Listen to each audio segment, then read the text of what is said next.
돈을 버는 다양한 방법, 재테크 기사와 돈 되는 정보로 투자의 기준을 제시해주는 재테크 노하우 머니쇼 시작합니다. 간밤 뉴욕 증시 3대 지수 보합권 혼조로 마무리가 됐는데 나스닥과 S&P 500 소폭 떨어졌고요. 최근 내림세를 보이던 다우가 11거래일 만에 반등했습니다. 다만 아직 연준의 매파적 금리 인하에 대한 충격은 좀 남아있는 것 같죠. 네, 그렇습니다. 통상적으로 FOMC 당일날에 그 정도 급락이라면 다음 날 보통 기술적 반등 정도는 그러게요. 예상할 수 있죠. 네. 기대할 수 있고. 장 초반 흐름은 그런 흐름이었습니다만 결국 뒤로 갈수록 뒷심이 딸렸습니다. 미국 3분기 GDP 성장률 확정치 전분기 대비 연율 3.1%로 한 달 전에 발표된 잠정치보다 높았고 시장 예상치도 상회했고요. 경기 선행지수도 또 나쁘지 않고 네. 신규 실업수당 청구 건수도 한 주일 전보다 또 22,000건 감소하고 다 이렇게 지표가 좋았습니다. 그럼에도 불구하고 다소 이렇게 반등 시도가 이렇게 여의치 않았다 하는 점은 말씀하신 대로 연준 FOMC에서의 그 태세 전환 이게 시장에 좀 충격적이었고 또 그동안 너무 많이 올라왔던 거에 대한 부담도 그러게요. 만만치 않다라고 봐야 될 것 같습니다. 네, 이 가운데 미 국채 수익률은 지금 10년물 같은 경우는 4.57%까지 좀 오른 상황이었고 네. 어제 국내 증시 양시장 모두 떨어졌습니다. 코스피는 1.9%, 코스닥은 2.8% 하락했습니다. 2009년 금융위기 이후 15년 만에 처음으로 1,450원을 넘어선 달러 환율에 외국인을 비롯해서 기관도 좀 매도세를 나타내는 모습이었고요. 시가총액 상위 종목 대부분이 하락했습니다. 이 가운데 양자, 암호라든지 히토류 관련 테마주들의 움직임을 제외하고는 대부분의 업종이 힘겨운 모습을 나타냈습니다. 달러 환율이 좀처럼 떨어질 줄 모르는 상황에서 오늘은 과연 어떤 흐름을 나타내는지 증시타임에서 체크해 보시면 좋을 것 같습니다. 네, 오늘 하우머니에서는 청약저축 가입자가 감소하며 통장 해지도 상당하다고 하는데 어떤 상황인지 부동산 시장과 함께 짚어보겠습니다. 네, 지금 보고 계신 머니쇼는 SBS 비즈앱과 유튜브에서 실시간 시청이 가능합니다. SBS 비즈앱을 다운받으셔서 시청하시면 더 많은 정보와 뉴스 보실 수 있습니다. 그럼 먼저 빠르게 돌아가는 글로벌 증시 상황부터 정리해 볼까요? 도지은 아나운서 소식 전해주시죠. 굿모닝 마켓입니다. 어제 충격 여파가 여전히 남아있는 뉴욕 증시. 그간 산타랠리 이야기를 나누다가 크게 하락하고 나니까 다소 차분한 분위기가 이어지고 있는데요. 시장의 변화 지점들을 짚어봅니다. 간밤 뉴욕 증시 3대 지수는 혼조세로 마감이 됐습니다. 10거래일 연속 하락세를 끊고 다우지수만 0.04% 소폭 올랐고 S&P 500과 나스닥은 결국 0.09%, 0.10% 하락으로 마감했습니다. 주요 종목들 흐름 보시면 어제 하락했던 M7 안에서도 혼조세를 좀 보였습니다. 애플은 0.70% 상승, 마이크로소프트는 0.08% 하락했고 상승세 결국 유지하지 못했습니다. 엔비디아는 1%대 1.37%인데 오르긴 했습니다만 엔비디아 제외하고 반도체 종목들 그렇게 흐름 좋지 않았습니다. AMD나 퀄컴도 하락, 특히 어제장 마감 후에 실적 발표하고 시간 외에서도 급락했던 마이크론, 정규장에서도 16% 이상 하락했습니다. 다음 분기 전망치가 굉장히 중요했는데 시장의 기대치에 못 미쳤었죠. 참고로 일각에서는 실적에 대해서 어느 정도 예상이 좀 가능했던 만큼 이번 하락이 매수 기회라고 이야기하는 쪽도 있습니다만 참고로 뱅크 오브 아메리카에서 목표가를 $110 중립으로 하향하기도 했습니다. 이어서 아마존은 1.26%대 상승, 반대로 알파벳은 0.24% 하락으로 장마쳤습니다. 6위부터 10위도 보시면 메타도 버티지 못하고 0.27% 하락했고요. 어제 시장과 함께 급락했던 테슬라 8% 이상 떨어졌었죠. 프리마켓에서는 좀 상승해주는가 싶더니 11월 유럽 판매량이 급감했다는 소식이 전해지면서 결국 0.90% 하락으로 마감했습니다. 브로드컴도 보시는 것처럼 2%대 하락했고요. 어제 유일하게 상승했던 섹터가 바로 헬스케어 섹터였습니다.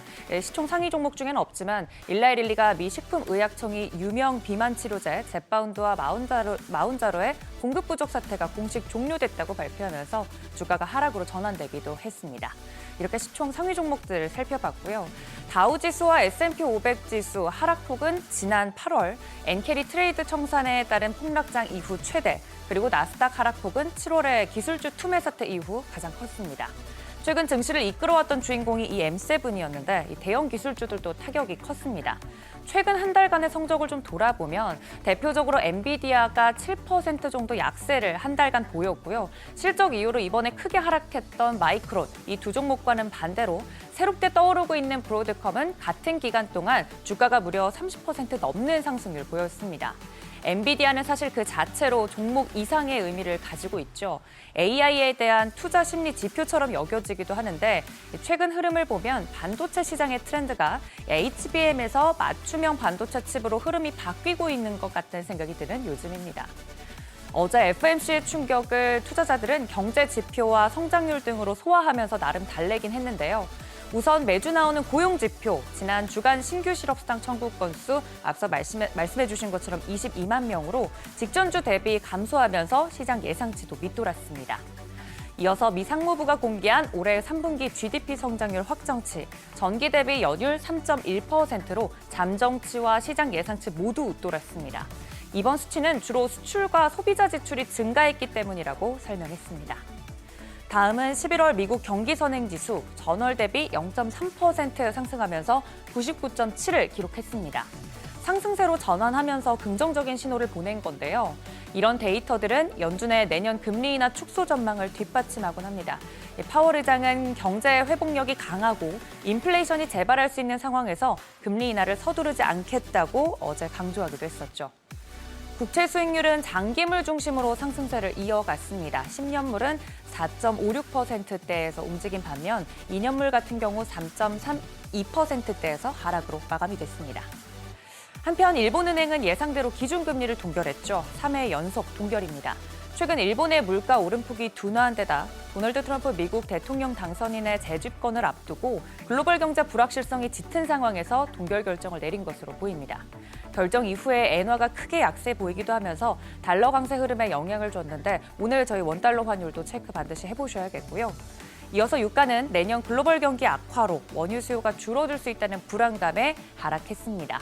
WTI 배럴당 69달러 선에, 브렌트유는 배럴당 72달러 선에 하락으로 마감했습니다. 올해 마지막 허들에 걸려서 넘어지긴 했지만 앞으로가 더 중요하겠죠. 뉴욕 증시 남은 연말 어떤 방향성을 보일지, 산타랠리는 가능할지 함께 살펴보시죠. 굿모닝 마켓이었습니다.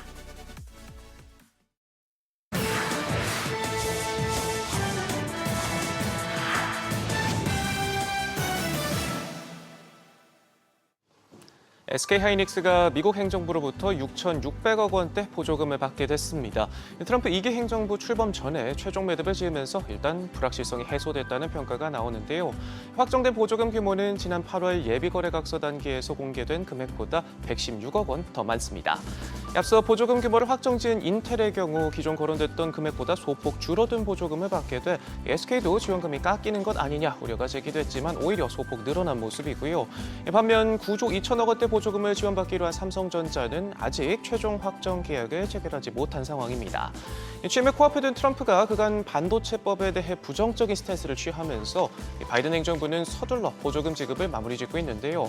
지금까지 삼성전자와 SK하이닉스, TSMC, 인텔, 마이크론 이렇게 5개 5대 반도체 제조업체가 미국 내 설비 투자 계획을 발표했고 이 가운데 삼성전자를 제외한 4개사의 보조금 지급 규모는 최종 확정된 상태입니다.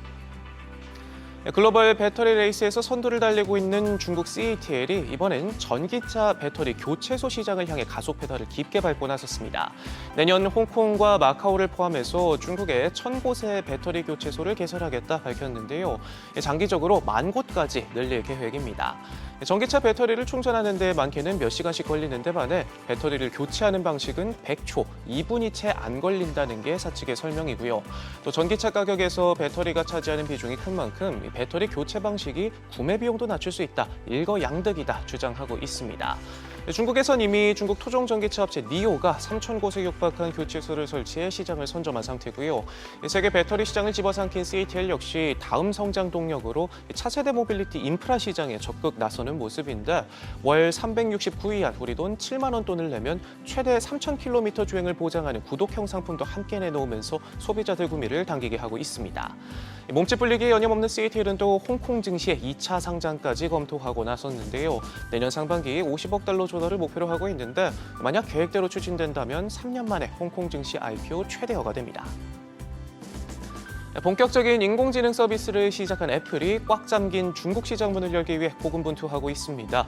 중국에선 챗 GPT가 금지돼 있고 AI 기능을 탑재하려면 현지 업체들과 파트너십을 맺어야 하기 때문인데요. 애플은 현재 텐센트 또 틱톡의 모회사 바이트댄스와 협상 중인 것으로 전해졌지만 아직 초기 단계인 데다 기술력을 한껏 끌어올린 토종업체들이 애국 소비에 힘입어 급성장하면서 문턱은 더욱 높아져만 가고 있습니다. 애플이 올해 내놓은 최신형 아이폰도 AI 기능이 빠진 채 출시돼 속빈 강정이란 혹평을 들어야 하기도 했고요. 여기에 흥행 대박을 터뜨린 화웨이가 한 발 빠르게 자체 AI 기능을 탑재한 메이트 70 시리즈를 내놓으면서 발등에 불이 떨어진 상황입니다. 애플의 콧대 높던 모습은 온데간데 없이 중국 내 점유율은 6위까지 밀려나기도 했고요. 이 3분기 화웨이 판매량이 40% 넘게 급증할 때 홀로 마이너스로 돌아서기까지 했습니다. 차갑게 식은 중국인들의 아이폰 사랑을 되돌리기 위해서라도 AI 기능 탑재가 시급한데 토종업체들의 맹공에 고민만 깊어가는 요즘입니다. 테슬라의 로보택시가 마침내 시동을 걸 준비를 하고 나섰습니다. 첫 무대는 텍사스 오스틴이 될 것으로 보이는데요. 내년 초 무인 로보택시를 출시하기 위해서 당국과 초기 협의를 진행 중인 것으로 전해졌습니다. 블룸버그에 따르면 아직 공공도로 테스트는 시작하지 않았고요. 오스틴에 있는 기가팩토리 부지 내에서만 테스트를 진행 중인 것으로 전해졌습니다.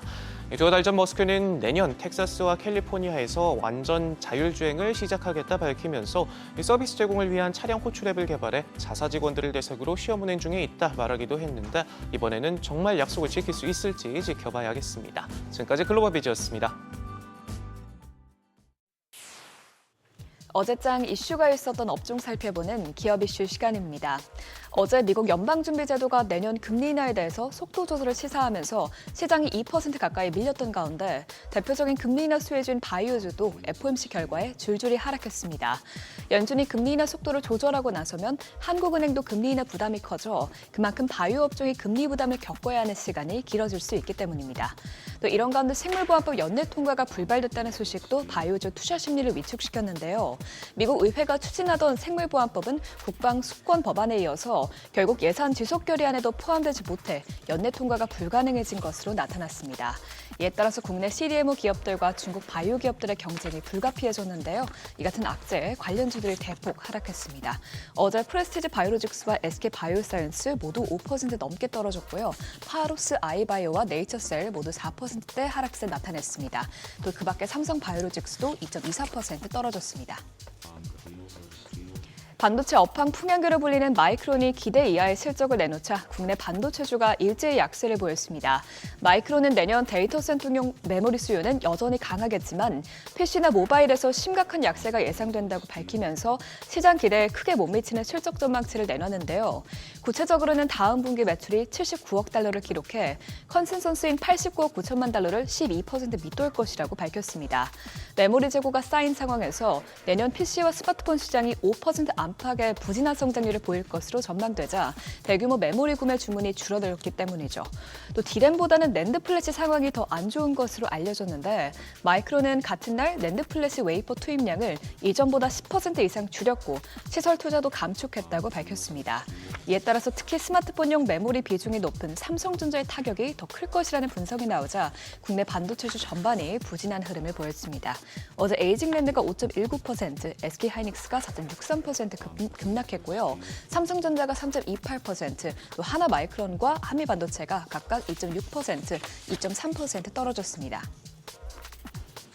반면 시장이 부진했음에도 불구하고 음식료주 전반에는 온기가 돌았습니다. 미국의 금리 인하 속도 지연 소식에 달러원 환율이 1,450원까지 고공행진하면서 수출 업종인 음식료주가 수혜를 입을 것이라는 기대감이 번졌기 때문입니다. 또한 개별 기업들의 실적 기대감이 커진 것도 관련주들의 훈풍을 불어넣어줬는데요. 최근 중국 현지 공장을 새롭게 짓는다고 밝힌 삼양식품에 대해서 증권가에서는 중국 내수시장 확대가 강화될 것이라면서 목표가를 줄줄이 상향했습니다. 또 업계에서는 오리온에 대해 지난달 매출이 호조세를 보여 4분기 실적 개선이 예상된다면서 중국 소비 경기 개선이 더해질 경우 회복 속도가 더욱 빨라질 것이라고 언급했습니다. 이 같은 낙관적인 전망의 음식료주가 대체로 상승했는데요. 어제 S&D가 19.8% 급등했고요. 삼양식품이 6.08% 올랐습니다. 그 밖에 롯데웰푸드, 농심, 오리온이 모두 3% 넘게 상승했습니다. 최근 미국장에서 양자 컴퓨터주 주가가 파죽지세로 오르고 있습니다. 미국의 금리 결정 이후 급락 장세가 펼쳐졌음에도 불구하고 양자 컴퓨터 관련주들은 상승세를 이어갔는데요. 퀀텀 컴퓨팅 주가는 지난 6개월 동안 2,000%가량 치솟은 가운데 전장에서는 50% 넘게 올랐고요. 아르킷 퀀텀의 주가는 6개월 동안 400%가량 오른 후 전 거래일에는 12% 뛰어 올랐습니다. 이에 따라서 국내에서도 양자 기술에 대한 기대가 모아지고 있는데 지난 17일에 키움투자 자산운용이 출시한 국내 첫 양자 컴퓨팅 ETF인 코세프 미국 양자 컴퓨팅 ETF가 상장 5분 만에 완판되면서 투자자들의 관심이 집중되는 것으로 알려졌습니다. 이 같은 소식에 국내 양자 암호주도 급등세를 보였는데요. 한국 첨단 소재가 상한가까지 직행했고요. QSI도 20.86% 급등했습니다. 이어서 ALT가 15.08%, 또 한울소재과학과 ICTK가 각각 14.53%, 10.36% 상승세를 나타냈습니다. 지금까지 어제장 이슈 살펴봤습니다. 한 주의 마지막엔 금요일장 투자에 도움되시길 바랍니다.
제롬 파월 연준 의장은 산타가 아니었습니다. 어제 미국 기준금리 인하 속도와 폭이 줄어들 것이란 전망에 금융시장이 크게 휘청였습니다. 외국인 수급이 오랜만에 유입된 상황에서 맞이한 충격이라 더 마음이 쓰린 것 같습니다. 시장 상승은 일장춘몽이었나라는 생각도 드는데요. 한 주의 마지막 거래일인 오늘 시장은 어떨지 어제장 복귀하면서 투자 포인트들 확인하겠습니다. 전 거래일 양 지수 모두 2% 가까이 급락했습니다. 코스피가 1.95%, 코스닥이 1.89% 하락했는데 매파 FOMC 영향에 뉴욕 증시가 크게 떨어진 영향을 받았고 마이크론이 아쉬운 가이던스를 제시하자 국내 반도체 대형주에서 실망 매물이 출회되며 지수를 끌어내렸습니다. 환율이 정말 많이 올랐습니다. 어제 정규장 마감 시간 환율은 달러 기준 16원 40전 급등해서 1,451원 90전의 거래를 마쳤습니다. 종가 기준 환율이 1,450원대를 넘긴 건 금융위기가 한창이던 2009년 이후에 15년 9개월 만입니다. 환율이 순식간에 폭등하자 외환당국과 국민연금공단은 외환 스와프 거래 한도를 늘리고 기간을 내년까지 연장했습니다. 더불어 국민연금이 해외 투자 환해지 비율을 최대 10% 상향하는 기간도 내년까지 연장했습니다. 이처럼 환율 방어에 나서자 야간 거래에서 환율은 1,450원대 아래로 소폭 내렸고요. 오늘 새벽 6시 역외 환율 1,446원 선이었습니다. 일단 1,450원대에서 상당히 더 뚫리진 않았는데 15년 만에 최고 수준까지 치솟은 환율이 주식시장엔 큰 부담으로 작용하겠습니다. 어제 환율이 이렇게 오르다 보니 외국인은 바로 매도로 방향을 틀었습니다. 유가증권시장에서 외국인 4,295억 원 대량의 매도세를 기록했고 여기에 기관도 5,097억 원 팔자세로 지수 하락에 기여했습니다. 개인만 홀로 8,030억 원 순매수했지만 지수 하락을 방어하기에는 역부족이었습니다. 코스닥 시장에서도 메이저 수급 주체의 양매도가 연출됐습니다. 외국인이 200억 원 매도 우위 기록했고 기관도 1,138억 원 팔자 포지션 취했습니다. 개인만 홀로 1,420억 원 순매수했습니다. 시총 상위 대형주들은 고스란히 충격을 받았습니다. 유가증권 시장 시총 10위권까지 전 종목이 퍼렇게 멍들었는데요.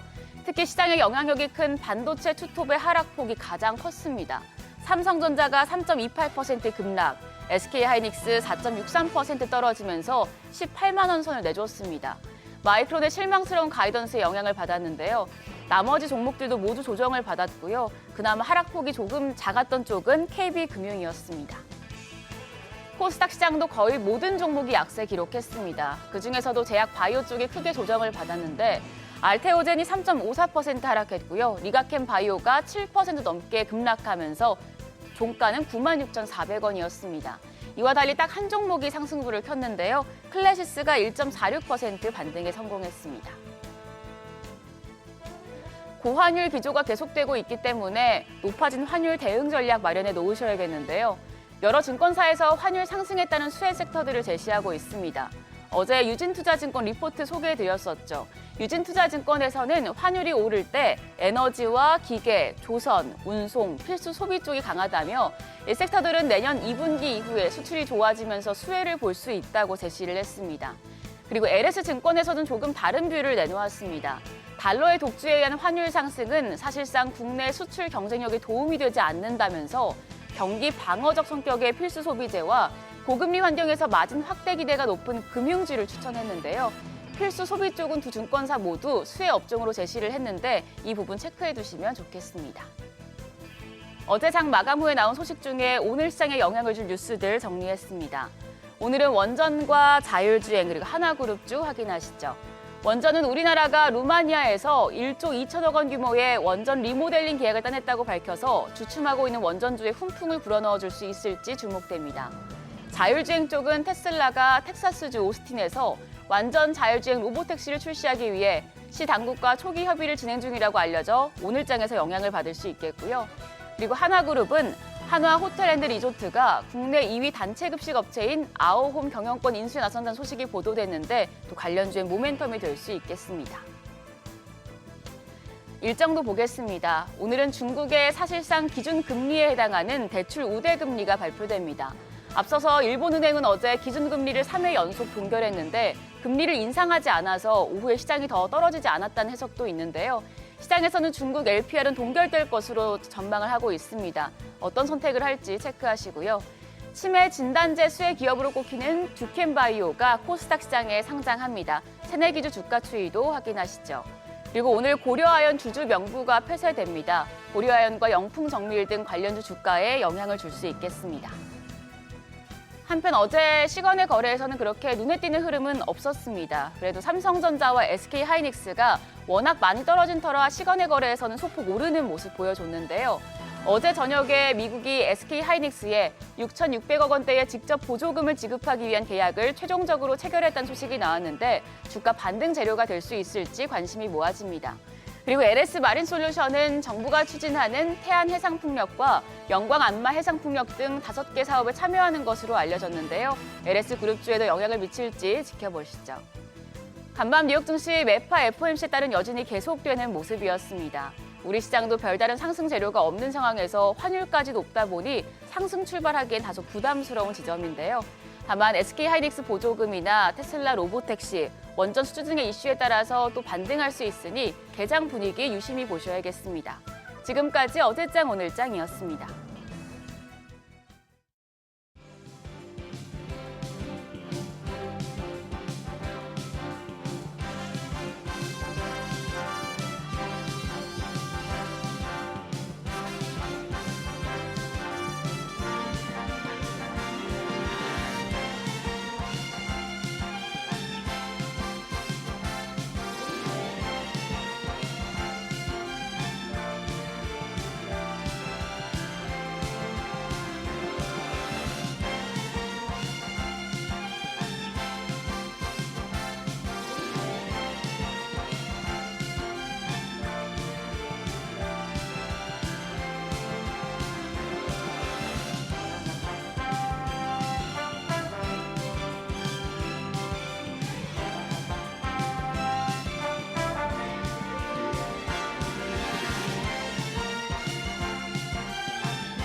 현재 시각 8시 25분 향해 갑니다. 지금 보고 계신 머니쇼는 SBS BG앱과 유튜브에서 실시간 시청이 가능합니다. 특히 SBS BG앱 다운받으셔서 시청하시면 더 많은 정보와 뉴스 확인해 보실 수 있으니까요. 참고해 보시기 바랍니다.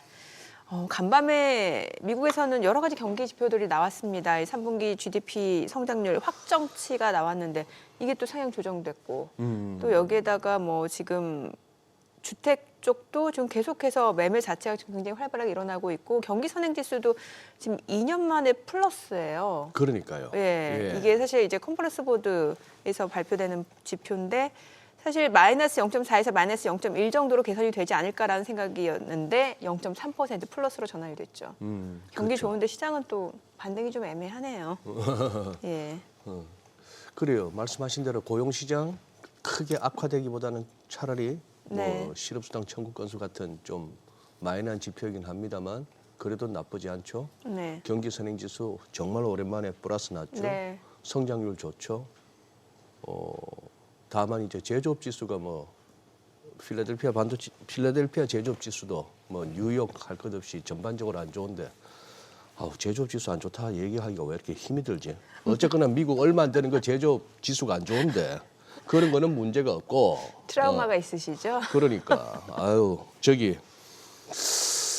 근데 아까 뭡니까 코스피 시총 상위 종목 저 모두가 저렇게 시퍼렇게 멍드는 거 보면은 우리가 궁극적으로 가서는 각 업종 그리고 종목 분석입니다만 이 전반적인 시장의 큰 흐름이란 측면에서도 이 거시적인 부분, 정책적인 부분을 갖다가 도외시해서는 안 된다는 거죠. 그렇죠. 그거는 뭐 너나 할 것 없이 같이 두드려 맞으니까 아니면 네네. 같이 가든지 네네.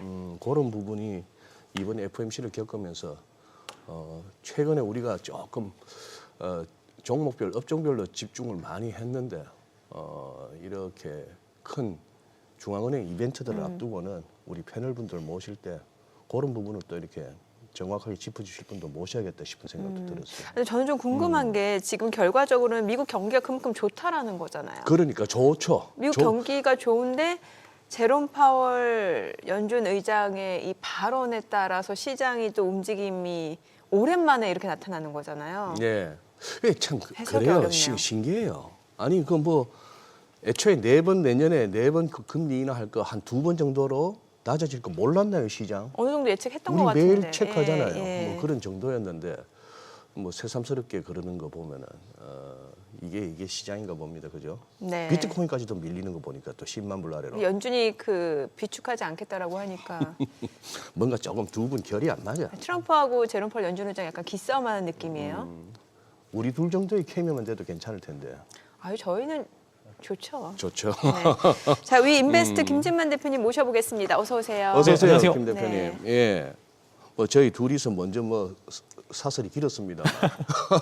FOMC에 대한 반응, 시장의 반응, 우리 김 대표님 어떻게 해석하셨어요? 네, 뭐 방금 설명해 주신 것처럼 모르는 게 아니었었는데 뭐 글쎄, 시장에 네. 대한 충격이 좀 크다라고 해석하시는 분들도 많고요. 그다음에 이제 너무나 많이 올랐기 때문에 조정이 조금 당연히 분명히 이야기지만 이제 미국도 분명 한두 번 정도의 조정은 분명히 이제 진행이 됐고 그 부분들을 반등을 하면서 이제 매번 신고가를 좀 갱신을 했었는데 네. 어제 같은 경우에는 아는 재료였음에도 불구하고 그러게요. 조금 고점에서 나오다 보니까 어제 많이 말씀은 그저께 저기 아, FOMC 그저께, 당일 네, 날. 네, 오케이. 네. 그저께 시장이 좀 아팠고 어제 또 장전에 보시게 되면은 테슬라, 엔비디아 다 좋아가지고 이것도 네. 하루 만에 반등하는 거 아닌가 하는 이제 그런 기대, 회복 탄력성을 기대를 했는데 변동성이 조금 심화가 되면서 사실 지수 자체는 뭐 나스닥이나 S&P 그다음에 다우 같은 경우에 하락률 자체는 그렇게 크지는 않습니다만 세부 지표 내용을 보면은 M7과 그다음 대형주를 제외하고는 변동성이 굉장히 컸다라고 그렇게 맞아요. 말씀을 드리고 싶습니다. 그만큼 이제 미국 시장에 한두 번 정도 조정 나왔을 때 또 많이 아픕니다. 그다음 한국 이제 지난주에도 이야기 드렸었는데 한국에서 미국 주식 하시는 분들이 1배수 주식을 잘 안 하고요. 한 네. 2배나 3배 정도 레버리지를 땡겨서 하시는 분들이 많기 때문에 네. 1%가 아니라 마이너스 3% 이제 그런 하락을 맞으시는 분들이 굉장히 많았을 겁니다. 그래서 이런 부분들은 항상 좀 세배를 하시는 분들 그만큼 리스크가 있으니까 그 부분들은 리스크 관리는 필요를 하는데 그럼에도 불구하고 이제 중요한 포인트들이 몇 개 있다라고 말씀드렸는데 아까 이제 비트코인 이야기를 좀 하셨는데 네. 유동성의 지표가 사실 비트코인입니다. 그렇죠. 비트코인 자체가 네. 올라갔었을 때 미국에서 워낙 이제 금리 관련된 이슈로 유동성이 많이 공급이 돼 있는데 그 부분들이 꺾였다라는 점이 먼저 위험 포인트가 하나고요. 두 번째 위험 포인트는 요 한 3개월에서 4개월 정도 미국 시장 랠리를 보시면은 저변동성 국면을 가지고 상승을 했습니다. 즉 예전에는 하루 이틀 정도 빅스 지수가 굉장히 좀 움직이면서 아하. 네, 변동성 네, 자체 네. 확대가 되는 그런 국면이었는데 최근에 한 3, 4개월 정도는 빅스가 아예 움직이질 않았습니다. 네. 즉 이제 변동성이 없이 증시가 올라가는 그런 국면이었는데 요 이틀 정도 빅스 지수가 같이 많이 올라갔어요. 많이 올라갔습니다. 그러니까요. 많이 올라가게 되면서 이게 변동성이 좀 확대되는 국면이 있겠구나, 좀 조심해야 될 필요는 있겠구나. 이틀 정도 좀 체감상 많이 빠졌지만 어느 정도의 추가적인 하락은 염두를 해둘 필요가 있다라고 좀 말씀을 드리면서 여태까지의 상승 자체가 유동성을 좀 빨아들이면서 올라갔던 상승이었는데 그게 꺾이기 시작했다라면은 뭔가 이제 우리는 좀 대비를 해야 될 필요가 있고요. 국내 시장도 마찬가지로 미국 시장이 어느 정도 버텨줘야지만 국내가 어느 정도 올라가는 것도 사실인데 너무나 저성장인 국면에서 과연 어느 정도의 디커플링 수준을 보여줄지 여부가 좀 중요한데 일단 저 같은 경우에는 미국 시장 너무나 어려웠던 것 같아요. 답지가 조금씩 어려워지고 있는 그런 국면이다라고 말씀을 드리면서 뭐가 어려워진다고요? 미국 시장의 답지가 예전에 답안지. 대형주 매매만 해도 충분히 이제 시장 수익률을 상회하는 그런 모습들을 보여주었는데 이제는 대형주 내에서도 올라가는 종목과 떨어지는 종목 간의 그런 궤리치가 많이 커지고 이제 지수 추종 ETF를 매수를 하기에도 조금 어려운 그런 시장이기 때문에 어제 실제로 미국 시장 보시면은 소형주 랠리가 네네. 한두 종목 정도 좀 많이 나오게 되면서 이게 사실 조정의 신호탄이다라는 그런 이제 뉘앙스도 많이 풍기시는 분들도 많은데 즉 이제 대형주의 관심들과 조금씩 떨어지게 되면서 지수가 빠지면서 이제 조금 우리가 모르는 생소한 종목들이 오르게 되는 경우가 굉장히 많기 때문에 이제 대형주 매매하시는 분들께서는 정말 추가적으로 하락 부분을 염두는 하되 미국 시장 같은 경우 보통 200일선 매매 많이 하시는데 200일선에서 반등했었을 때 꽤나 강하게 많이 반등하면서 네, 우리는 네. 이제는 어느 정도 하락 국면을 접어들 수 있겠지만 200일선 부분에서는 반등에 성공하게 될 가능성이 훨씬 크기 때문에 거기를 한번 노려보시면서 매매 타점을 잡아보시는 게 좋겠다라고 말씀을 드리겠습니다. 지금 지수 차원에서 200일선 같으면은 S&P 500이나 나스닥은 조금 남았습니다. 네. 예, S&P 500이 지금 이제 60일선 공방이고 이틀째. 네.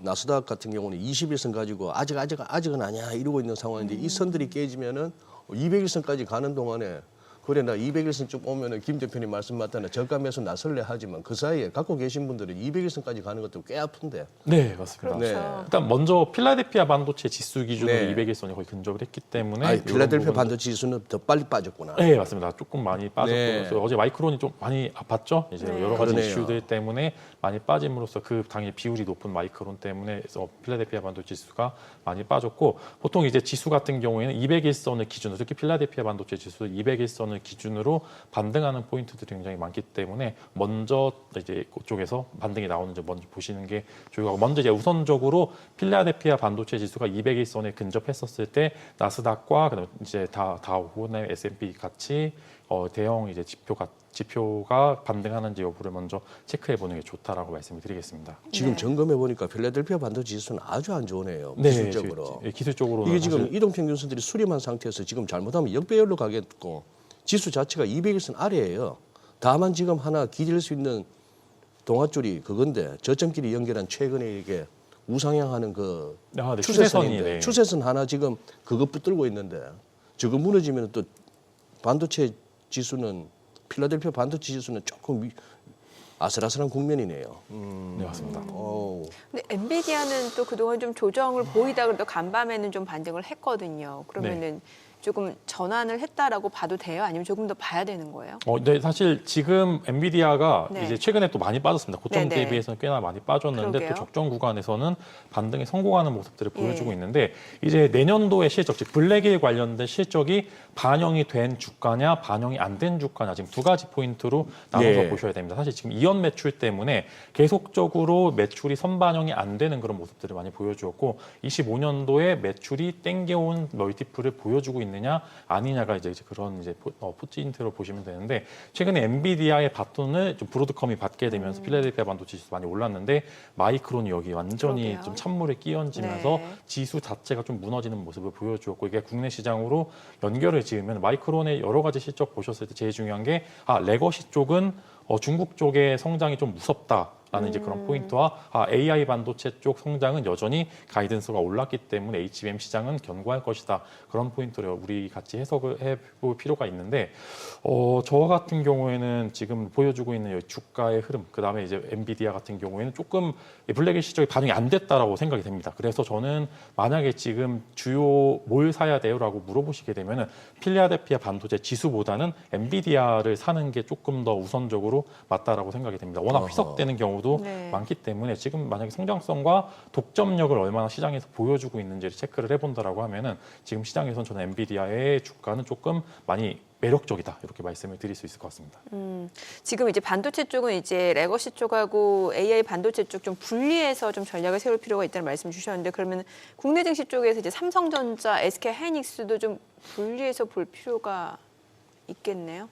지금 하이닉스 같은 경우는 이미 AI 반도체 쪽에 그러니까요. 선도 시장을 보여주고 있고 예. 삼성전자는 너무나 기술력 자체에서 격차가 벌어졌기 때문에 예. HBM 시장에서 좀 많이 멀어졌는데 예. 지금 HBM3이죠. 최근접한 기술에 대해서 삼성전자는 거의 포기를 한 것 같고 아예 HBM4로 넘어가서 아예 그냥 최첨단 기술에서 선도적인 지위를 보여주겠다라고 이야기를 많이 하고 있는데 얼만큼 빠르게 수율이 잡혀서 공개를 하고 엔비디아와의 공급 가격을 체결하는지가 제일 중요하다고 이야기 드렸는데 먼저 중요한 포인트는 레거시 쪽의 하락이 많이 눈에 띈다라고 말씀을 드리는데 최근에 이제 중국 창신 반도체가 이제 DDR5를 상용화해서 이제 좀 범용 반도체를 출시를 해서 많이 판매가 되고 있다라고 얘기하는데 중요한 포인트는 이것을 그냥 넘어가기에는 너무나 크다라고 말씀을 드리려고 공급 합니다. 과잉 이슈가 있다라는 네, 거겠네요. 맞습니다. 이제 먼저 DDR4를 처음에 창신 반도체가 냈을 때 무시했었습니다. 여기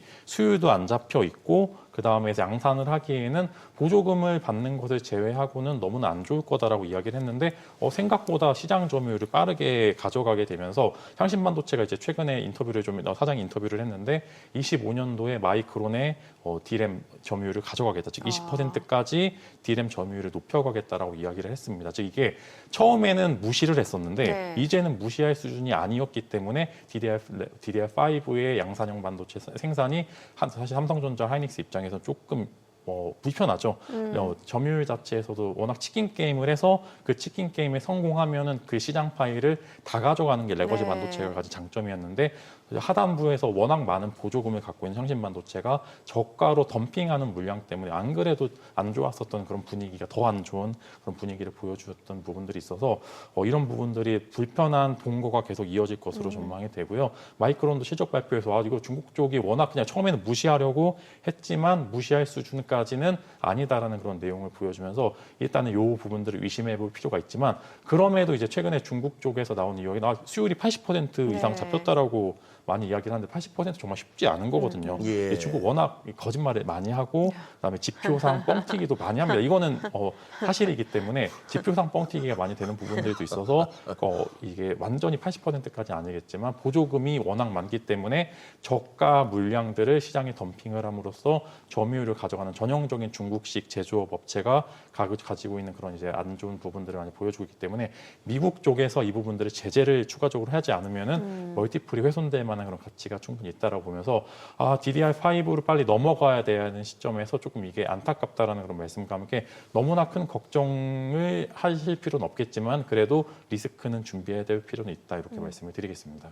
그러니까 ABM 쪽에 집중하는 그런 회사를 오히려 좀 포트폴리오에 넣는 게 좋다라는 거네요. 네, 지금 HBM 예. 시장에 대해서는 중국 쪽도 아직 손을 예. 못 대고 예. 있는 상황이기 때문에 충분히 한국 쪽에서도 많이 밸류를 가져갈 수 있을 것으로 전망이 되고 실제로 HBM 내년도 매출을 보시게 되면은 네. 가이던스가 30% 정도 늘었습니다. 근데 네네. 이것을 누가 가져가느냐가 지금 시장에서 중요하죠. 하이닉스가 24년도처럼 독점으로 HBM 시장을 가져가느냐 아니면은 마이크론과 삼성전자가 신규로 그런 시장 파일을 가져가게 되면서 이렇게 되면은 하이닉스 주주들 입장에서는 시장에서 파일 차이를 뺏기는 거기 때문에 주가가 조금 조정이 받으려나 안 그래도 조정을 받았는데 또 악재는 네네. 악재로만 받고 호재는 반영이 안 되는 그런 주가 흐름을 보여줄지 걱정하시는 부분들도 많고 삼성전자 입장에서는 이제 비메모리도 안 좋았는데 HBM 시장에 조금 발을 들여놓게 되면은 이제 주가가 조금 더 오르지 않을까. 하이닉스 주주들은 오히려 걱정을 하고 있고요. 그러게요. 삼성전자 주주 입장에서는 그래도 어느 정도 바닥권을 잡은 상황에서 HBM 시장에 투입이 되면은 그래도 한 6만 원까지는 6만 원, 7만 원까지는 가지 않을까라는 그런 기대감도 같이 있기 때문에 레거시 쪽을 제외한 나머지 AI 반도체 시장은 여전히 시장 네. 유효하다. 다만 전제는 한국 지수와 미국 지수가 견고할 때를 가정을 하고 생각을 해볼 필요는 있다. 이렇게 말씀을 드리겠습니다. 우리 김 대표님. 네. 이거는 저 개인적인 질문인데 한번 견해를 듣고 네. 싶어요. 우리가 이제 코로나 이후에 내 평생 주식 처음 한다는 분들 네. 갑자기 이렇게 목돈이 생겼다. 뭐 주로 이제 퇴직이나 이런 걸로 네. 이걸로 도저히 2%대 무슨 뭐 적금이나 예금은 이거는 아닌 것 같다. 뭐라도 해야 될 것 같다 해서 이제 다들 그때 막 뛰어들었지 않습니까? 그게 엄청난 뭐 전 세계적인 현상이었지만 그때 또 열풍이 텐베거 열풍이었어요. 많이 나왔잖아요. 10배짜리. 맞습니다. 네. 예, 뭐 2차 전지 쪽도 그랬고 아니 지금 예를 들면 한미 반도체 말이에요. 한번 그냥 개인적으로 네. 이게 또 강남 사모님들 사이에 얼마나 이게 또 열풍 이게 뭐 기껏해야 10,000원, 13,000원, 15,000원 하던 종목이었어요. 이게 2023년 초까지만 해도 작년 초까지만 해도 네. 그러던 게 얘가 19만 6천을 갔단 말이에요. 그야말로 10배가 넘었죠. 네. 이게 지금 그러면은 지금 최저가 69,400원도 왔어요. 이게 지난달에 아니 지난주에 그러고 나서 이제 며칠째 이제 반등이 나오는데 지금 예를 들어서 한미 반도체이지 이런 종목이 얼마나 많습니까? 맞습니다. 네. 매년 2차 전지든 게임이든 뭐 어디든 그래 하는데 요걸 갖다가 그러면 이 정도면은 반토막도 더 내려온 이 종목들 이거 그냥 레벨 측면만 봐서도 그냥 눈 감고 들어갈 만한 거 아닙니까? 아닌 말로.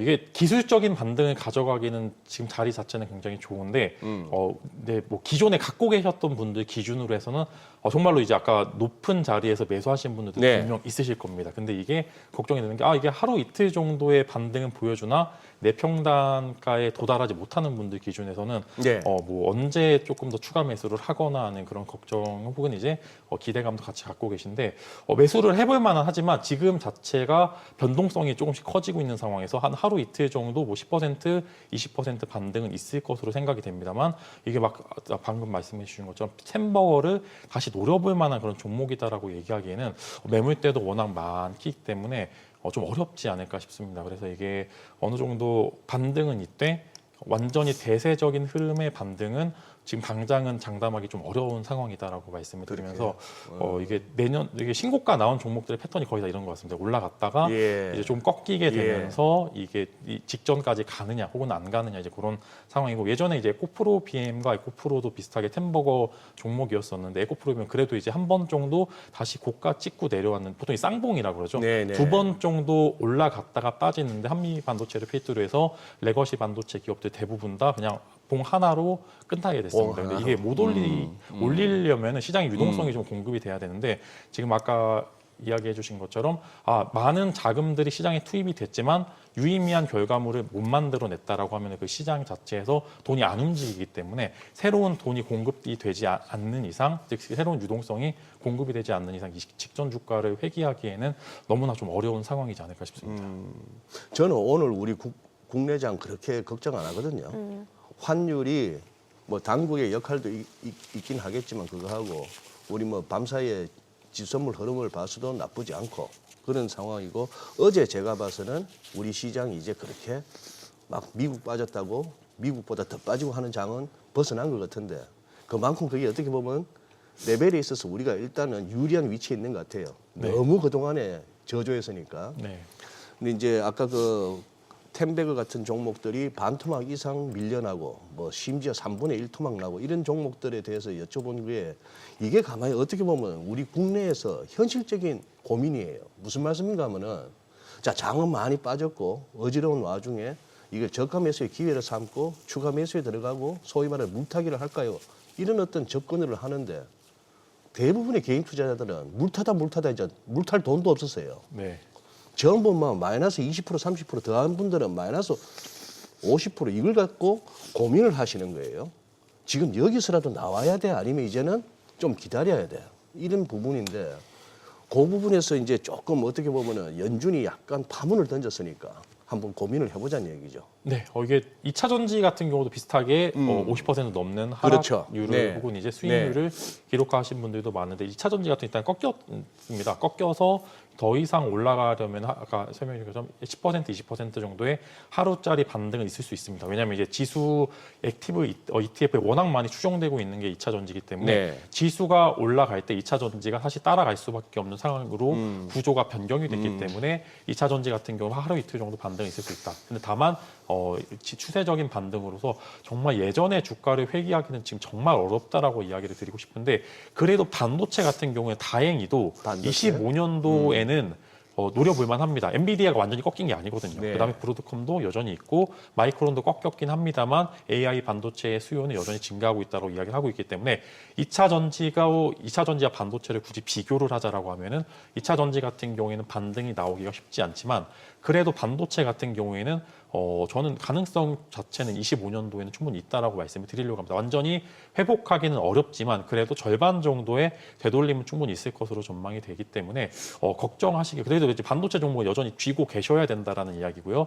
2차 전지는 이제 추가 매수를 하다 지쳐서 더 이상 못 하시는 분들도 많은데 저는 2차 전지 같은 경우에 내년에 더 힘들 수도 있다라고 생각이 되기 때문에 좀 조심해야 될 필요는 있다라고 말씀을 드리려고 합니다. 그러면 그 연장선상에서 하나만 더 여쭤볼게요. 지금 어떻게 보면은 미국 뉴욕 증시가 그냥 달려오다가 또 이렇게 수렴하다가 결국은 아슬아슬한 상황을 우리가 이제 보게 됩니다. 그 모멘텀은 FOMC였고 알다시피 우리가 다 충분히 예상할 만한 그런 연준의 액션에 시장은 약간 까무라치듯이 반응했고 이 상황에서 이게 이러다가 이제 다시 되살아나면 괜찮은데 만약에 미국 장이 결국 얼마간의 조정을 갖다 또 거쳐야 될 것 같으면은 우리가 최근에 본 게 또 바닥이 아닐 수도 있는 거 아니에요. 네. 그래서 오늘이 진짜 중요한 것 같습니다. 오늘이 정말 중요한 게 어제 시장 보신 분도 아시겠지만 미국 시장에 비해서 생각보다 괜찮았다라고 선방했죠. 평가하시는 분들이 많았습니다. 네. 실제로도 뭐 그렇게 많이 빠지진 않았는데 이게 이틀 연속, 즉 연속성을 지니고 있는지가 굉장히 중요하고요. 상승할 때도 마찬가지로 상승할 때 꺾이지 않고 얼마만큼의 상승률을 연속성으로 보여주는지가 중요하지만 하락할 때도 이게 하루는 잘 버텼는데 이게 이틀 연속으로 버틸 수 있는지가 먼저 중요합니다. 그래서 오늘 코스닥의 위치가 오랜만에 이제 조금 그래도 단기 이평선 위에 머물러 있었는데 그것을 지속할 수 있는지 코스피 같은 경우 어제 조금 하락은 한 부분들이 있습니다만 이것을 돌리는지 여부가 굉장히 중요해요. 그래도 이제 오늘 생각보다 괜찮을 거라고 표현을 하셨는데 그래도 이제 하이닉스의 투자 발표도 있었고요. 그다음에 보조금 이야기도 있었기 때문에 생각보다 잘 버틴다라고 하면은 디커플링을 어느 정도 신뢰할 수 있다는 그런 이야기로 가정할 수 있기 때문에 오늘이 정말 중요하다고 말씀을 드리면서 하이닉스 투자 소식은 무슨 얘기죠? 이제 하이닉스가 이제 미국 쪽에 다시 공장 어드밴스 패키징 이제 HBM 공장을 신설을 하는데 이제 먼저 하이닉스 쪽 보조금을 보시게 되면 삼성전자나 TSMC 그다음에 여러 마이크론에 비해서 왜 이렇게 저거라고 표현하시는 분들이 많을 겁니다. 수십조 단위를 받을 것으로 전망이 했는데 6천억이면 너무 적은 거 아니냐는 그런 생각을 하시는 분들이 많은데 실제로 하이닉스가 미국 쪽에 투자를 거의 안 했습니다. 집행을 안 했기 때문에 보조금 총량 자체가 적은 거고 이제 협의가 된 부분들이 이만큼 투자를 할 테니까 한 요 정도는 보조금을 줘라고 둘이 협상이 마무리가 된 상황으로 6,600억 정도의 보조금을 받고 그다음 6조 원 정도의 투자를 하니까 대략 10% 정도의 보조금을 받고 투자를 한다라고 보시면 좋을 것 같아요. 그래서 이게 투자를 집행하는 건에 대해서 국내에서 생각보다 장비주들 최근에 이제 많이 안 좋다가 좋아질 것으로 예상되는 종목군들 하이닉스양 종목들이 많이 있는데 그쪽에서 얼마만큼의 움직임을 보여줄지가 좀 중요하고요. 하이닉스 같은 경우에는 투자를 좀 집행을 했어야 됩니다. 근데 예전에 디램 낸드 함부로 투자했다가 정말로 하이닉스 유동성 얘기 나올 정도로 예전에 힘들었었는데 한번, 그래서 네. 집행 잘 안 하는 네. 부분들이 있었는데 집행을 한다는 거는 그래도 어느 정도 반도체 쪽, AI 반도체 쪽에 대한 수요가 견고할 것으로 전망이 된다라고 해석하는 부분들이 많기 때문에 이게 시장에 얼마만큼의 훈풍을 불어 올릴지가 중요하다 이렇게 말씀을 드리겠습니다. 네. 자, 지금 시각 8시 50분 향해 갑니다. 오늘 양시장 예상 체결지수 확인해 보도록 하겠습니다. 먼저 코스피부터 좀 보도록 할게요. 오늘 코스피 약보합 출발 예상됩니다. 지금 2,434포인트고요. 코스닥 강보합 출발 예상됩니다. 685포인트로 집계가 됩니다. 양시장 보합권 출발 예상되고 있고요. 시가총액 상위 종목 예상 체결가 보겠습니다. 삼성전자 약보합 출발 예상됩니다. 지금 호가는 53,000원이고 지금 SK하이닉스 투자 소식에다가 그리고 이제 보조금 지급 확정 소식이 더해지고 있는 가운데 호가에서는 지금 4% 하락이 예상됩니다. 168,000원으로 집계가 되고 있고요. LG 에너지솔루션, 삼성바이오로직스, 현대차 지금 호가에서는 아직까지는 큰 움직임 나타나지 않고 있습니다. 기아도 지금 호가에서는 큰 움직임 나타나지 않고 있고 이 가운데 삼성전자 우선주가 4.7% 하락 예상되고요. 호가는 42,150원, KB금융이 1.38% 상승 예상됩니다. 예상 체결가는 83,300원이고요. 네이버가 1% 상승 예상됩니다. 지금 호가는 21만 2천원으로 집계가 됩니다. 코스닥 시가총액 상위 종목 예상 체결가도 보도록 하겠습니다. 알테오젠 지금 나흘 연속 지금 가격 조정 좀 이어지고 있는 가운데 오늘 호가에서는 약보합 출발 예상됩니다. 지금 28만 6천원으로 집계되고 있고요. 에코프로비엠이 1% 상승 예상됩니다. 호가는 12만 원, HLB도 상승 출발 예상되고 있고요. 에코프로, 리가캠바이오 지금 보합이 예상되고 있고요. 휴젤 강보합 출발 예상되고 있습니다. 호가는 27만 6,500원. 그리고 클래시스 0.3% 하락 예상되고 있고요. 예상 체결가 48,650원. 리노공업 오늘 소폭 상승 예상됩니다. 호가는 19만 400원. 신성 델타테크가 하락 출발 예상되고요. 예상 체결가 10만 3,700원. 엔캠이 0.5% 상승 예상됩니다. 예상 체결가는 13만 800원으로 집계가 됩니다. 자, 이제 개장까지 8분여가량 남았는데 오늘 양시장 지금 보합권 출발 예상되고 있는 상황이고 사실 오늘 외국인 행보가 저는 관심이 있는데 그래요. 이제 네. BOJ 금리 네. 동결을 했지 네. 않습니까? 예. 지금 이제 내년 금리 인상 시기에 대해서도 유보될 가능성이 있다라는 얘기 나오고 있고 지금 달러화도 그렇고 달러 옌도 그렇고 지금 많이 올라가 있잖아요. 예. 글쎄요, 외국인이 어떤 행보를 보일지가 좀 주목이 되네요. 일단 달러의 환율은 지금 네. 분위기는 이거는 160엔 다시 봐야겠다는 분위기로 쑥쑥쑥 엔화 약세, 달러 강세로 예. 가고 있는 그런 상황이니까. 그리고 말씀하신 대로 이제 결국 우리가 계속해서 외국인 수급을 쳐다봐야 되는 그거는 현실인데 어떨지 모르겠어요. 지금 주정급들은 다 지금 벌써 북클로징하고 휴가 들어간 거 아닌가 싶은데 시기적으로. 그러게요. 사실 이게 경마장에서 보면은 경마 끝나고 나면은 다들 이제 차 빼고 우 가는데 꼭 이렇게 입구나 그 근방에서 이렇게 줄 꺼놓고 동전 던지기 하는 사람들이 있어요. 그나마라도 그걸로 갖고 가서 이제 지하철 타야 되는데 지금 만약에 지금 거래하고 있는 외국인들 같으면은 동전 던지는 선수들 아닌가 싶은데 짤짤이나 하고 있고 경마는 벌써 다 끝났고 그렇기도 해서 너무 외국인들 잔잔한 샀다 팔았다에 너무 큰 의미도 안 둬도 되는 시점 아닌가 싶기도 하고. 그럼 어떻게 해야 돼요, 개인 투자자분들은? 그냥 일단 버텨요? 아유, 솔직한 얘기로 우리 무슨 전략 있습니까? 바이 앤 홀드 앤 프레이 아닙니까? 사서 바이 앤 들고 홀드 가고 프레이. 기도하는 거 말고 뭐가 있습니까, 우리가? 예. 그러고 내 귀에 당장 듣기 좋은 전략가나 패널들 얘기 들어가는 거고 내 듣기에 불편한 얘기 하는 것 같으면 구독 취소 이러고 이걸로 세월 보내는 거 아니에요? 아닌가? 너무 오늘 좀 아니 그래도 가운데 좀 이성적인 또 투자자분들도 계시기 때문에 그렇죠. 또 쓴소리도 딱 이렇게 받아들이시는 분들도 계시기 때문에 저희가 그렇게 다 일반화할 수는 없어요. 그렇습니다. 항상 일반화는 아닌 거고. 예. 네. 오늘 시장 사실 오늘 하루살이는 아니니까 어떤 전략이 좋을까요? 일단 보합권인데 시장 자체는 일단 하반 경직성은 좀 확보됐다 이렇게 좀 봐도 되는 건가요? 어떨까요? 생각보다 호가 자체는 괜찮은데 지금 하이닉스 이제 예상 체결가를 보시게 되면 지금 마이너스 3% 나오고 있는데 일단 투자를 집행하는 거에 대해서 시장이 어떻게 해석하는지가 좀 중요합니다.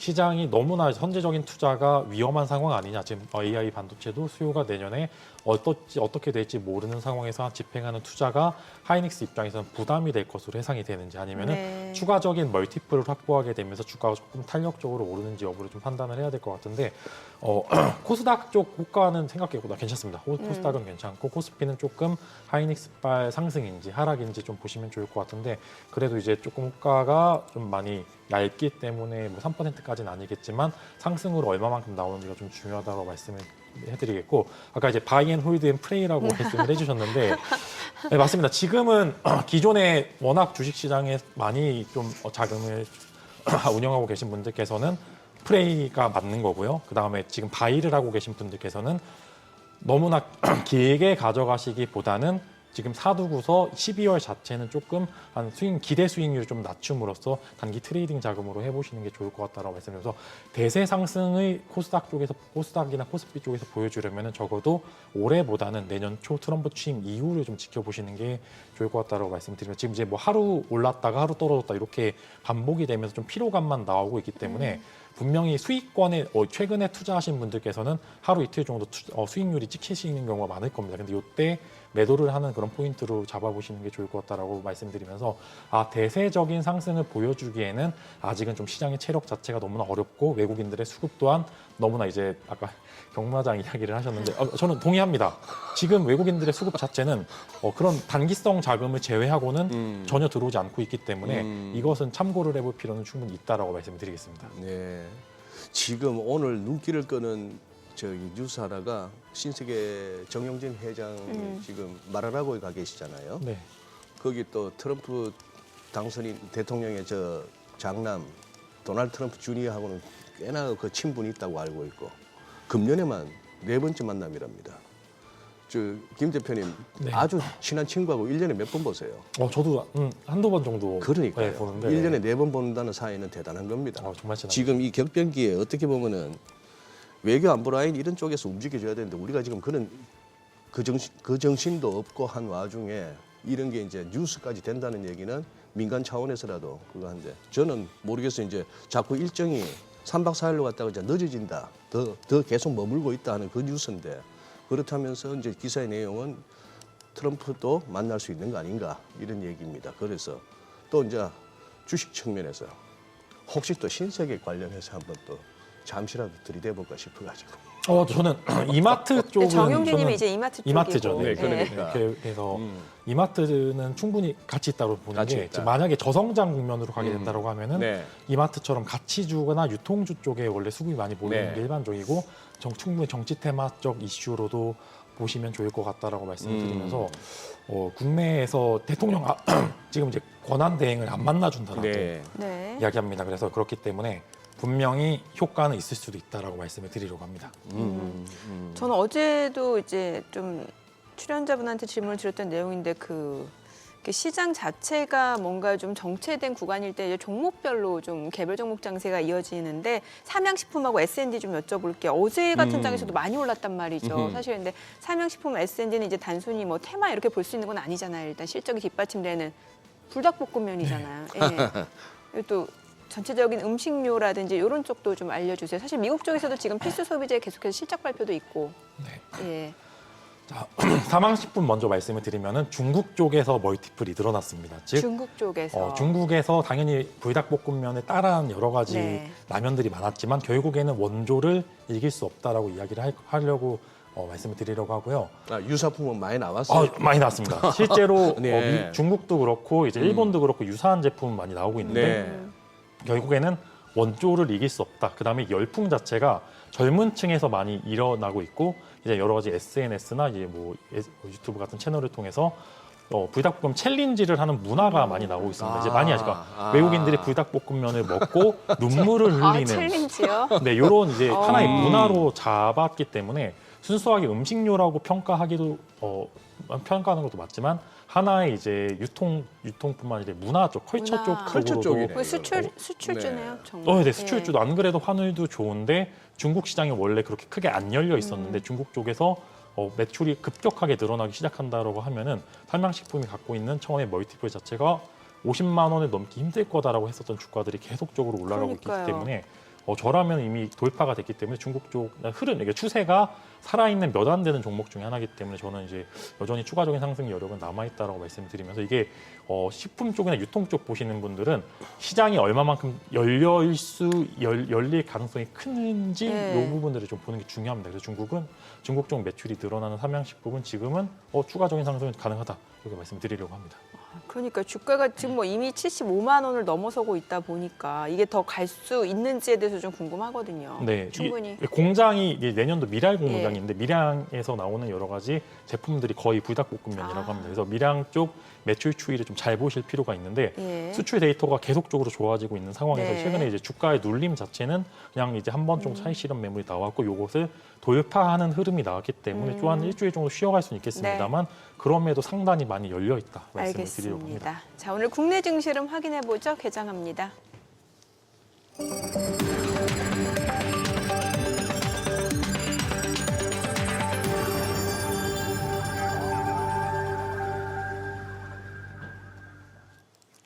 네, 12월 20일 금요일 국내 증시 개장했습니다. 간밤 뉴욕 증시 혼조로 마무리가 됐는데 사실 뭐 이제 개장하고 나서 뉴욕 증시 반등 흐름은 좋았습니다만 이제 대부분의 물량들 상승분을 반납하면서 혼조로 마무리가 됐고요.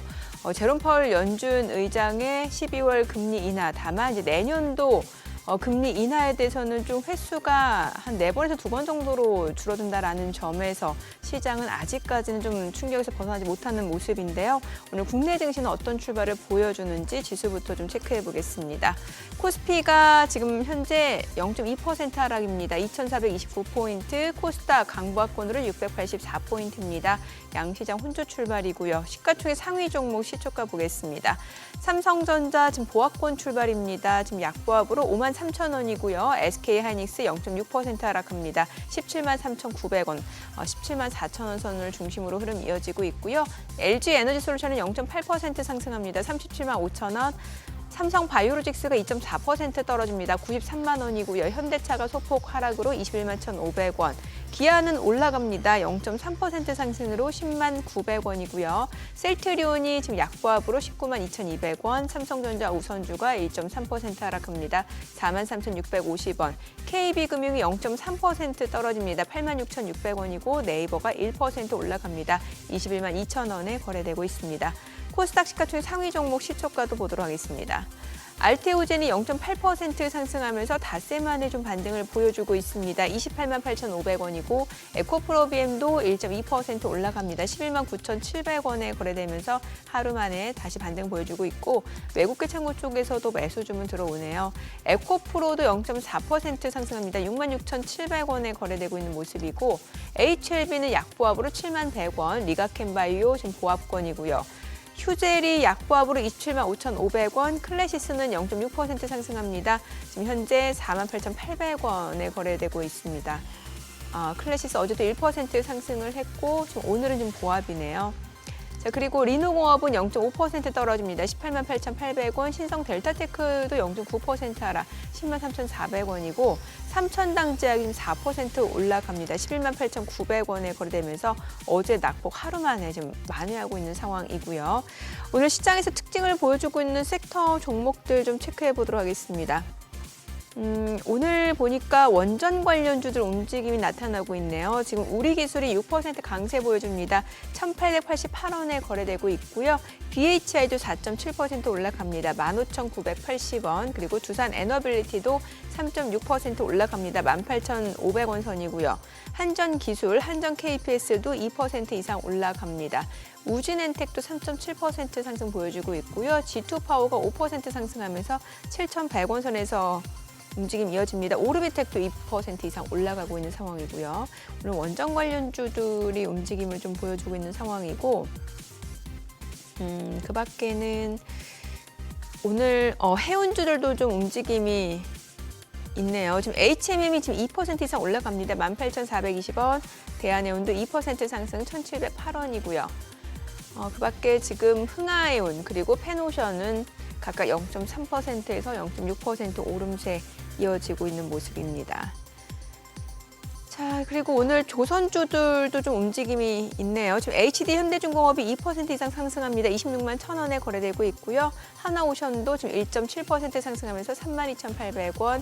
그리고 삼성중공업은 강보합권이고요. 지금 HD 한국조선해양은 소폭 상승, HD 현대위포도 소폭 오름세의 흐름 이어지고 있습니다. 오늘 그리고 보니까 출산 장려 정책, 캐릭터 관련주들 움직임이 이어지고 있는데 꿈비가 7% 강세입니다. 8,780원이고요. 지금 SAMG 엔터가 4% 이상 올라갑니다. 13,830원. 그리고 메디앙스 제로투세븐이 1% 이상 올라갑니다. 다만 지금 보시다시피 종목 상승 탄력 자체는 그렇게 크지는 않은 상황이네요.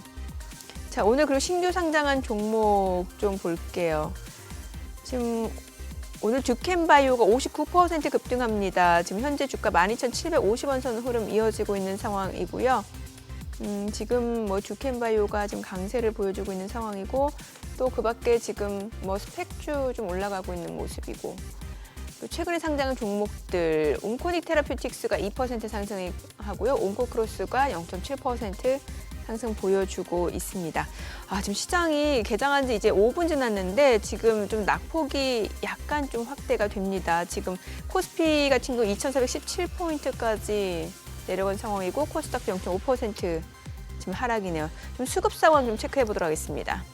오늘 유가증권 시장에서 외국인 기관이 여전히 좀 매도 우위 나타내고 있습니다. 각각 976억 원, 535억 원 매도 우위고 개인 투자자가 1,491억 원 순매수고요. 코스닥에서도 개인 투자자 홀로 순매수입니다. 596억 원 매수 우위, 외국인과 기관은 각각 337억 원, 249억 원 순매도를 나타내고 있습니다. 환율 체크해 보도록 하겠습니다. 달러원 환율입니다. 정규장 마감 대비로는 1원 90전 하락한 1,450원에 개장이 됐습니다. 참 이게 환율 자체가 떨어진다 하더라도 여전히 높은 수준이네요. 1,450원. 그러니까요. 예. 결국 1,450원대네요. 아우, 우리 김진만 대표님부터 뷰를 먼저 한번 듣고 싶은데, 저는 지금 막 우리 정민행께서 개장 상황 소개해 주는 동안에 막 이거저거 보면서 차트를 막 전환할 때마다 뷰가 왔다 갔다 하네요. 데일리 보고 있으면은 약간 이러다가 어쨌거나 다음 주 가서 이렇게 가면 좋은 그림이 보이는데 또 위클리는 먼슬리 보고 있으면 약간 섬찟하기도 하고 한데 지금 어떠세요? 지금 오늘 장 분위기에? 개장 완전 초에는 지금 코스닥이 그래도 잘 버텨가지고 글쎄 잘 버티고 21선 지키나 싶었는데. 네, 바이오도 괜찮고 이제 그래서 괜찮을 줄 알았는데 갑자기 좀 매도 물량이 좀 많이 나오는 것 같고 코스피 같은 경우에는 지금 대형주들이 거의 안 좋은 것 같습니다. 이제 하이닉스도 그렇고 전반적으로 안 좋은데 일단 오늘 미국 쪽에서 옵션 만기일이 있습니다. 근데 요즘 최근에 흐름 자체가 개별주 옵션이 조금 거래량이 많이 늘어나고 있는데 특히 이제 예전에 이제 엔비디아 그다음에 최근에는 테슬라 쪽 옵션 거래량이 많이 늘어나고 있습니다. 이게 과연 어떻게 마무리가 될지가 좀 중요하기 때문에 사실 한국 시장 같은 경우는 미국 시장의 눈치를 볼 수밖에 없는 상황이어서 이게 이제 수급 자체가 조금 많이 흩어졌다라고 이야기를 드리려고 합니다. 보시게 되면은 오르는 섹터는 조선 쪽 여전히 그래도 잘 버티고 있는 쪽이 조선 쪽이다라고 말씀을 드리려고 하는데 쪽이. 그래도 이제 섹터별로 각각 나눠서 보셨을 때 추세가 살아있는 섹터가 지금 현재 조선 쪽이 유일히 버티고 있기 때문에 한번 조선 쪽은 계속적으로 지켜보시는 게 좋을 것 같고요.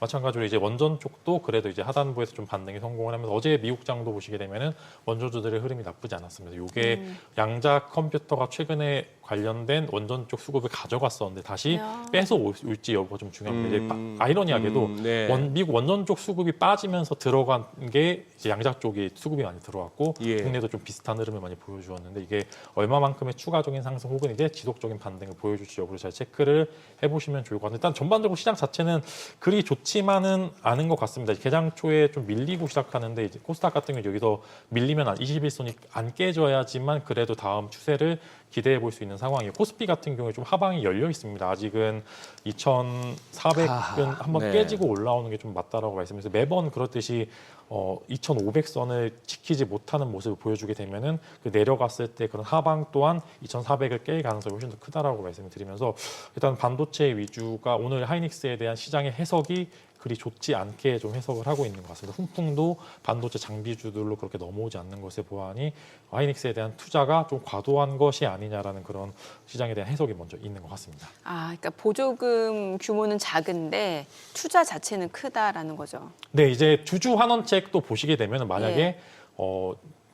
회사 입장에서 두 가지를 고민할 겁니다. 예. 여유 잉여 자금으로 주주들에게 환원을 할지 아니면 신규적인 투자를 할지 여부를 고민하는 상황에서 사실 하이닉스가 배당을 많이 주는 이제 배당 종목은 아니기 때문에 이것에 대해서 신규적으로 이제 조금 주주 환원책이 커지게 되면은 기대해 볼 만한 그런 요소들이 좀 있었는데 이것을 투자로 집행하게 되기 때문에 요거 실망 매물이 좀 추월하고 있다 이렇게 해석을 해볼 수도 있겠죠. 뭐 반대로 이제 시장이 만약에 해석이 좋게 되게 될 경우에는 멀티플을 확대하는 그런 해석을 보여줄 수도 있는데 이게 좀 시장 자체 저는 이제 긍정적으로 해석을 하지만 시장에 대해서는 그렇게 긍정적으로 해석은 하지 않는 것 같습니다.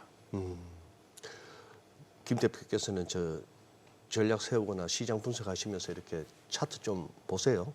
저는 그래도 차트를 좌시하지는 않습니다. 이제 차트도 봐야 되고 이제 내년도나 산업 전망도 계속 봐야 돼서 제가 그래서 피크아웃이라는 단어를 정말 안 좋아하는 게 네. 이게 코에 걸면 코걸이고 이제 귀에 그러네요. 걸면 귀걸이인 그런 단어기 마법의 단어죠. 언제 붙여도 한국 시장에서는 통용이 되는 그런 단어라서 이게 태양광도 피크아웃 그렇고 아니면 선반영. 네, 그죠. 설명이 궁색하면 그걸로 다 퉁치죠. 네, 네. 마법의 단어 어디에 예. 붙여도 되는 단어이기 네. 때문에 그렇기 때문에 산업도 봐야 되지만 차트적인 그런 부분들도 저는 무시할 수는 없다라고 말씀드리면서 이게 오늘 기술적인 부분들을 좀 주봉 자체 좀 지켜줘야 되는 상황에서 연속성을 지니고 꽤나 만약에 올라가게 되면 오늘 이번 주 코스피 주봉이 꽤나 좋았었기 때문에 기대를 했는데 이렇게 마무리가 되면은 다음 주가 어떻게 될지 확신할 수 없는 기술적으로 좋지만은 않은 상황에서 마무리가 되기 때문에 주말이 또 공부를 더 열심히 해야겠죠. 네. 아니 이제 차트 말씀을 드린 이유가 저는 이렇게 뭐 차트 보면서 한 30년 시장에서 그냥 겨우겨우 버텨왔습니다만 이게 시세가 날 때는 말이죠. 위로 막 달릴 때는 뭐 코인도 그렇고 우리 이 팬데믹 때 보다시피 했을 때는 이거는 뭐 차트라는 게 안 통하더라고요. 네. 소위 말해서 작전주 비스무리하게 뭐 2차 전지 광풍이 났을 때 그런 것들은 차트로 짚을 수가 없는데 문제는 이게 한번 꺾이지 않습니까? 꺾이고 난 이후부터는 교과서대로 가요. 제가 지금 오늘 그걸 갖다가 정확하게 보여주는 게 삼성바이오로직스. 이게 지금 보면은 딱딱 그 어떤 패턴의 지지선이나 어떤 이평선 뭐 이런 부분들이 깨지면은 모멘텀 플레이가 딱딱 나오는 거예요. 그거 보면서 매물이 튀어나오고 하는 그런 부분이라 가지고 지금은 이렇게 좀 차트를 보면서 우리 차트 좀 보시는 투자자분들 같으면은 이거저거 선을 많이 끊어오셨을 될 것 같아요. 그 선의 지지 여부 좀 보이시죠? 네, 삼바. 네, 추세선도 보시는 분들이 많고 그러니까. 그다음에 이제 네. 10으로 보시게 되면은 오늘 보통 이제 방금 이게 이야기했던 게 이제 장기 입형 밑으로 내려갔기 글쎄, 때문에 예. 매물에 대해서 근데 사실 삼성바이오로직스는 워낙 비싸기 때문에 네. 유동성이 굉장히 상승장에서는 굉장히 탄력을 받지만 하락장 때 이런 이제 크고 거래량이 조금 적은 종목들이 하락할 때 되게 하락을 많이 좀 추가적으로 하는 부분들도 많이 보여주고 있어서 삼성바이오로직스 같은 경우에는 모멘텀 플레이 자체는 좋습니다. 내년도가 당연히 좋을 만한 종목인데 이게 추세적으로 오늘의 하락 부분들은 이제 패시브 자금들이 이탈될 수 있을 만한 요소들이 다분히 존재한다. 즉 이제 어느 정도 장기 입형을 할애하는 그런 모습을 보여주면은 추세가 꺾인 거다라는 그런 표현하시는 분들 굉장히 많기 때문에 오늘 상승하지 않고 이제 다음 주까지 또 회복을 못하면은 추세가 완전히 꺾인 거라고는 기술적으로는 보시면 좋을 것 같습니다. 예. 아니 오늘 또 일부 그래도 뭐 삼성바이오로직스는 뭐 그렇습니다만 코스닥에서 또 제약바이오 쪽은 그래도 좀 버텨주는 종목들이 있어요. 지금 보니까 뭐 삼천당 제약도 그렇고 아니면 뭐 휴원스 글로벌 앞서 보니까 ST팜 아니면 또 이제 뭐라고 해야 마스크 관련주 뭐 테마주들도 좀 움직임이 있는 것 같고 어떨까요? 제약바이오 사실 미국 그 생물보안법 요 연내 통과 이게 불발 소식이 사실은 국내 제약바이오 업체한테는 좀 안 좋은 내용이었던 거잖아요. 네, 기대하고 있었던 그런 수급들이 빠지게 되면서 이 부분들이 조금 하락을 보여주고 있는데 원래 우시바이오를 필두로 해서 중국 업체들이 한 번에 거래를 끊기는 힘듭니다. 이미 생산하고 있는 그런 유통량이 있기 때문에 이것을 한 번에 끊기는 어렵고, 제가 그래서 한번 시장 조사를 했었을 때 이미 이 생물보안법에 대한 여러 가지 악재들을 중국 쪽에서 알고 있기 때문에 국내 쪽으로 조금씩 넘어오고 있는 상황이었어요. 근데 이게 사실 시장 자체에서는 이게 한 번에 물량이 넘어올 거로 기대를 하는데 업황상 이것은 불가능하고 조금씩 파이가 늘어나고 있는 과정이다라고 말씀드리면서 실제로 삼성바이오로직스가 최근에도 이제 증설을 하고, 그다음에 셀트리온도 CDMO 사업에 들어갈 수밖에 없는 이유가 돈이 많이 됩니다. 그다음에 이게 CDMO 사업 같은 경우에는 얼만큼 많이 생산할 수 있는지가 중요한 포인트이기 때문에 한 번에 다 넘어오기보다는 차근차근 늘어가면서 조금씩 파일을 다 가져가는 그런 액션으로 보시면 좋을 것 같아서 저는 제약바이오 업종에 대해서 만약에 내년도에 한국 지수가 좋을 거다라고 그런 가정을 하게 되면은 오를 만한 섹터 자체가 반도체나 이제 바이오를 제외하고는 사실 전무합니다. 코스닥 상위 종목을 보시게 되면은 섹터별로 보시게 되면은 바이오 혹은 이제 2차 전지, 반도체 이렇게 있는데 반도체는 디램과 레거시 쪽 종목들이 워낙 많이 포진되어 있기 때문에 올라가기 힘들고요. 2차 전지 같은 경우는 상승 추세가 지속되기 너무나 어렵습니다. 근데 제약바이오 같은 경우는 그래도 다행히 업황 자체가 내년도 혹은 내후년까지는 기대기 이제 피크아웃에 대한 논란을 피해갈 수 있는 그런 몇 안 되는 섹터이기 때문에 코스닥이 내년에 좋을 거다 그러면은 제약바이오 말고는 올라갈 수 있는 sek터가 굉장히 제한된다라는 이야기 드리면서 지금 만약에 하락하시는 종목들 중에서 기술 수출을 많이 하는 종목인지 혹은 신약 관련 기업인지 하고 잘 한번 파악하셔서 기술 수출하는 기업들은 파이프라인에서 분명히 계약 혹은 이제 임상 데이터가 딱딱 나오고 있는 수 있는 시즌이 있기 때문에 맞춰서 매매하시면 저는 내년도 코스닥이 좋게 된다라고 하면은 바이오 쪽이 뗄래야 뗄 수가 없다. 이렇게 설명을 드리도록 하겠습니다. 이 와중에 이마트 오르네요. 그래요? 3% 상승하네요. 66,200원. 이 와중에 예. 오늘 같은 장에서 오르면 그래도 의미 있는 거죠. 그렇죠. 그 단순한 3%가 아니고 적어도 한 7, 8%짜리죠. 오늘 같이 이렇게. 그렇죠. 그 정도는 아니다. 4, 5%다. 네. 대응이 쉽지 않네요. 네, 오늘 내용 잘 들었습니다. 그래요. 고맙습니다. 고맙습니다.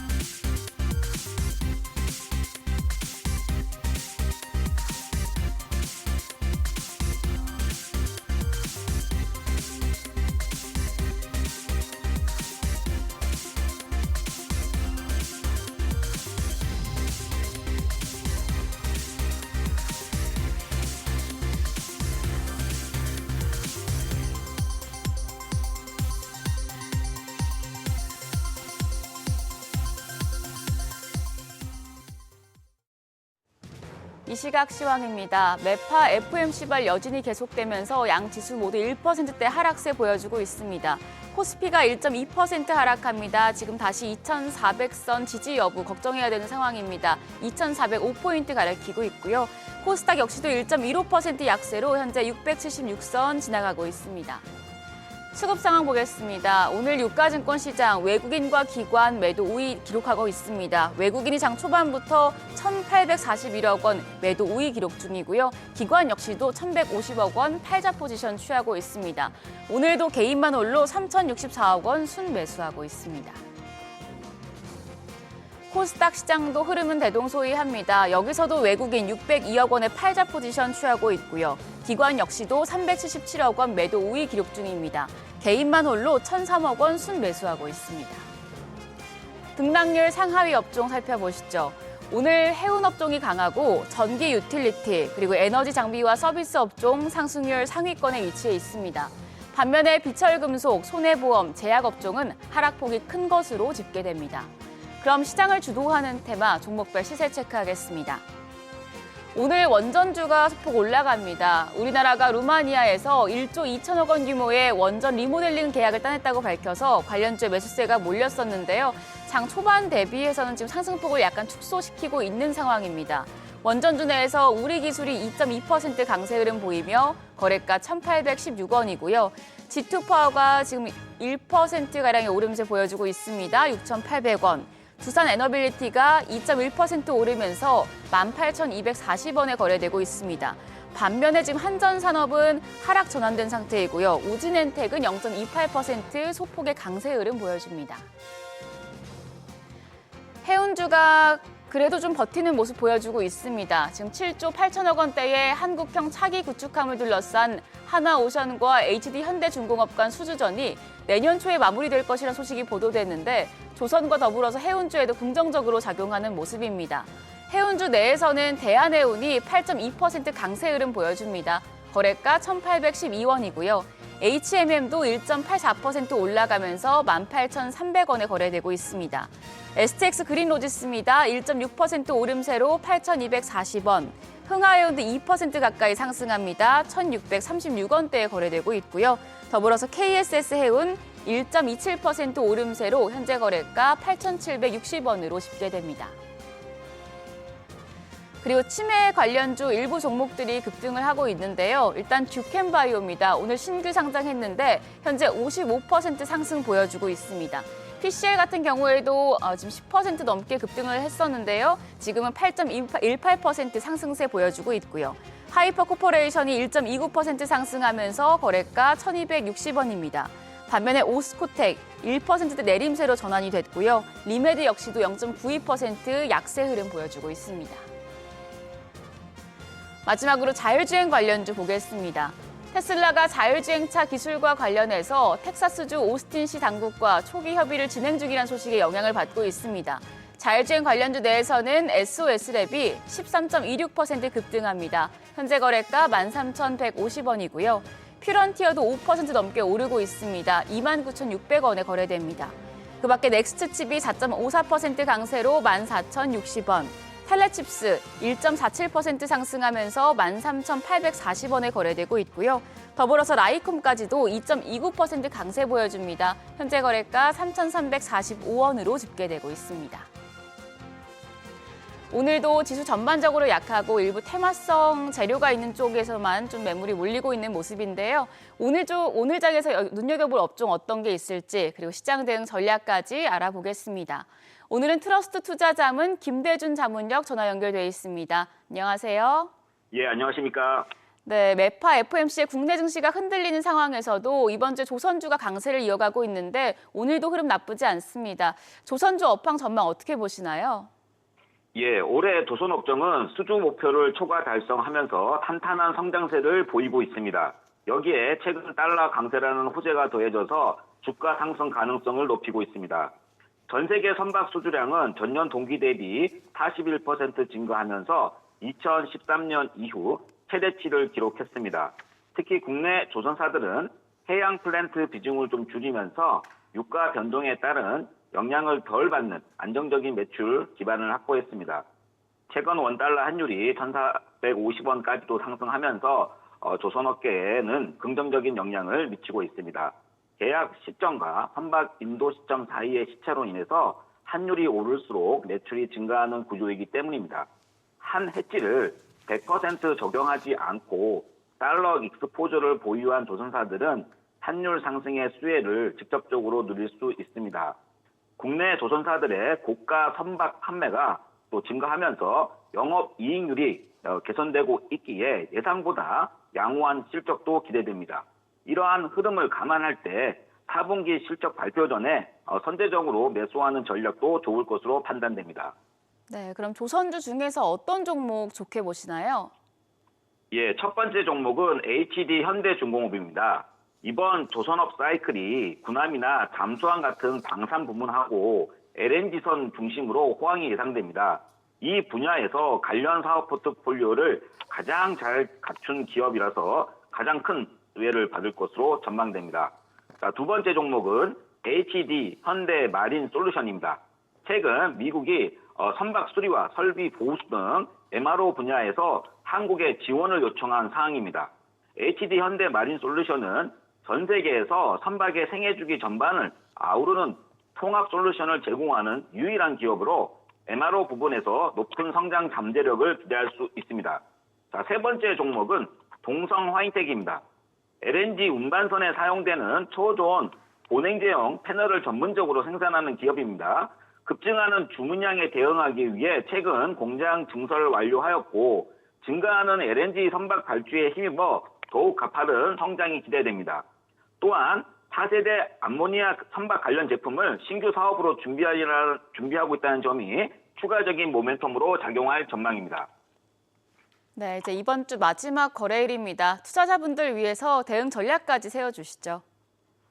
예, 우리 증시는 지금 트럼프 리스크, 연준 정책의 불확실성, 국내 정치적 요인 등으로 여러 악재를 소화하는 과정에서 밸류에이션 측면에서 보면 지수의 하방 정직성을 확보하며 추가 하락이 제한된 구간에 접어든 것으로 판단됩니다. 자, 본격적인 시장 반등을 위해서는 미국 장기 국채 금리의 안정적인 하향 조정과 원달러 환율의 안정세가 중요합니다.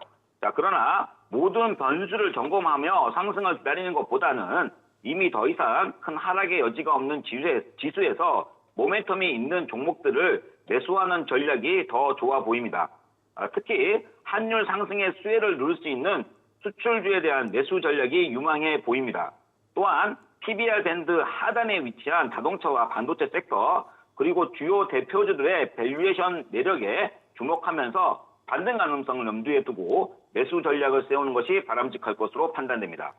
네, 오늘 말씀 고맙습니다. 지금까지 업종과 대응 전략 알아봤습니다.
네, 전국이 다소 시끄럽긴 하지만 내 집 마련의 기회는 계속해서 좀 찾아봐야겠죠. 관망세가 짙어진 가운데 정부가 비아파트 활성화와 주택 공급을 위해서 정책들을 진행하고 있습니다. 네, 최근 부동산 소식과 시장 함께 살펴보겠습니다. 송승현 도시화경제대표 자리했습니다. 어서 오세요, 송 대표님. 네, 안녕하세요. 네, 오늘 뭐 남은 시간도 넉넉하고 한번 시원하게 한번 파헤쳐 보시죠. 네. 아니 뭐 탄핵 전국이다 보니까 상황은 어수선하고 내 집 마련 준비하던 분들이 이제 또 고민이 많아질 만한 그런 시점이 되었습니다. 아니 근데 지금 이게 이번 주부터 빌라 한 채 보유한 집주인도 네. 청약에서 또 무주택으로 간주한다고요? 네. 이게 이제 무주택으로 간주가 되려면은 네. 본인의 자산에서 그 자산이 주택으로 간주가 안 돼줘야 되거든요. 예. 근데 이제 빌라라고 하는 그 상품 자체는 사실 주택으로는 간주가 되죠. 근데 이 주택으로 간주되는 기준 자체가 있어요. 그러니까 소형이라든지 저가주택은 이제 주택으로 간주가 안 되거든요. 근데 이 소형과 저가에 대한 그 기준 자체를 확대를 했습니다.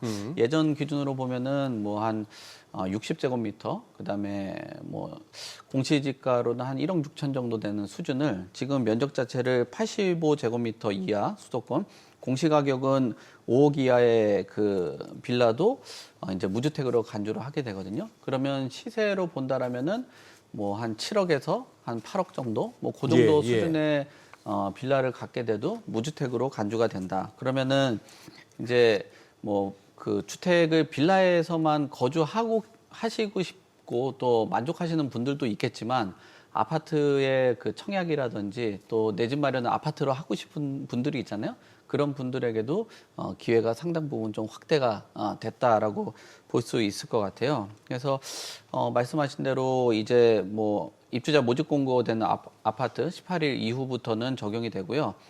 시행일 이전에 빌라를 샀던 뭐 이런 분들에게도 지금 면적이라든지 그 금액에 해당이 되게 된다라면은 어떤 그 청약하는 자격이 주어집니다. 지금 나와 있는 것처럼 생애 최초나 신혼부부 특별 공급 뭐 이런 것들도 가능하고요.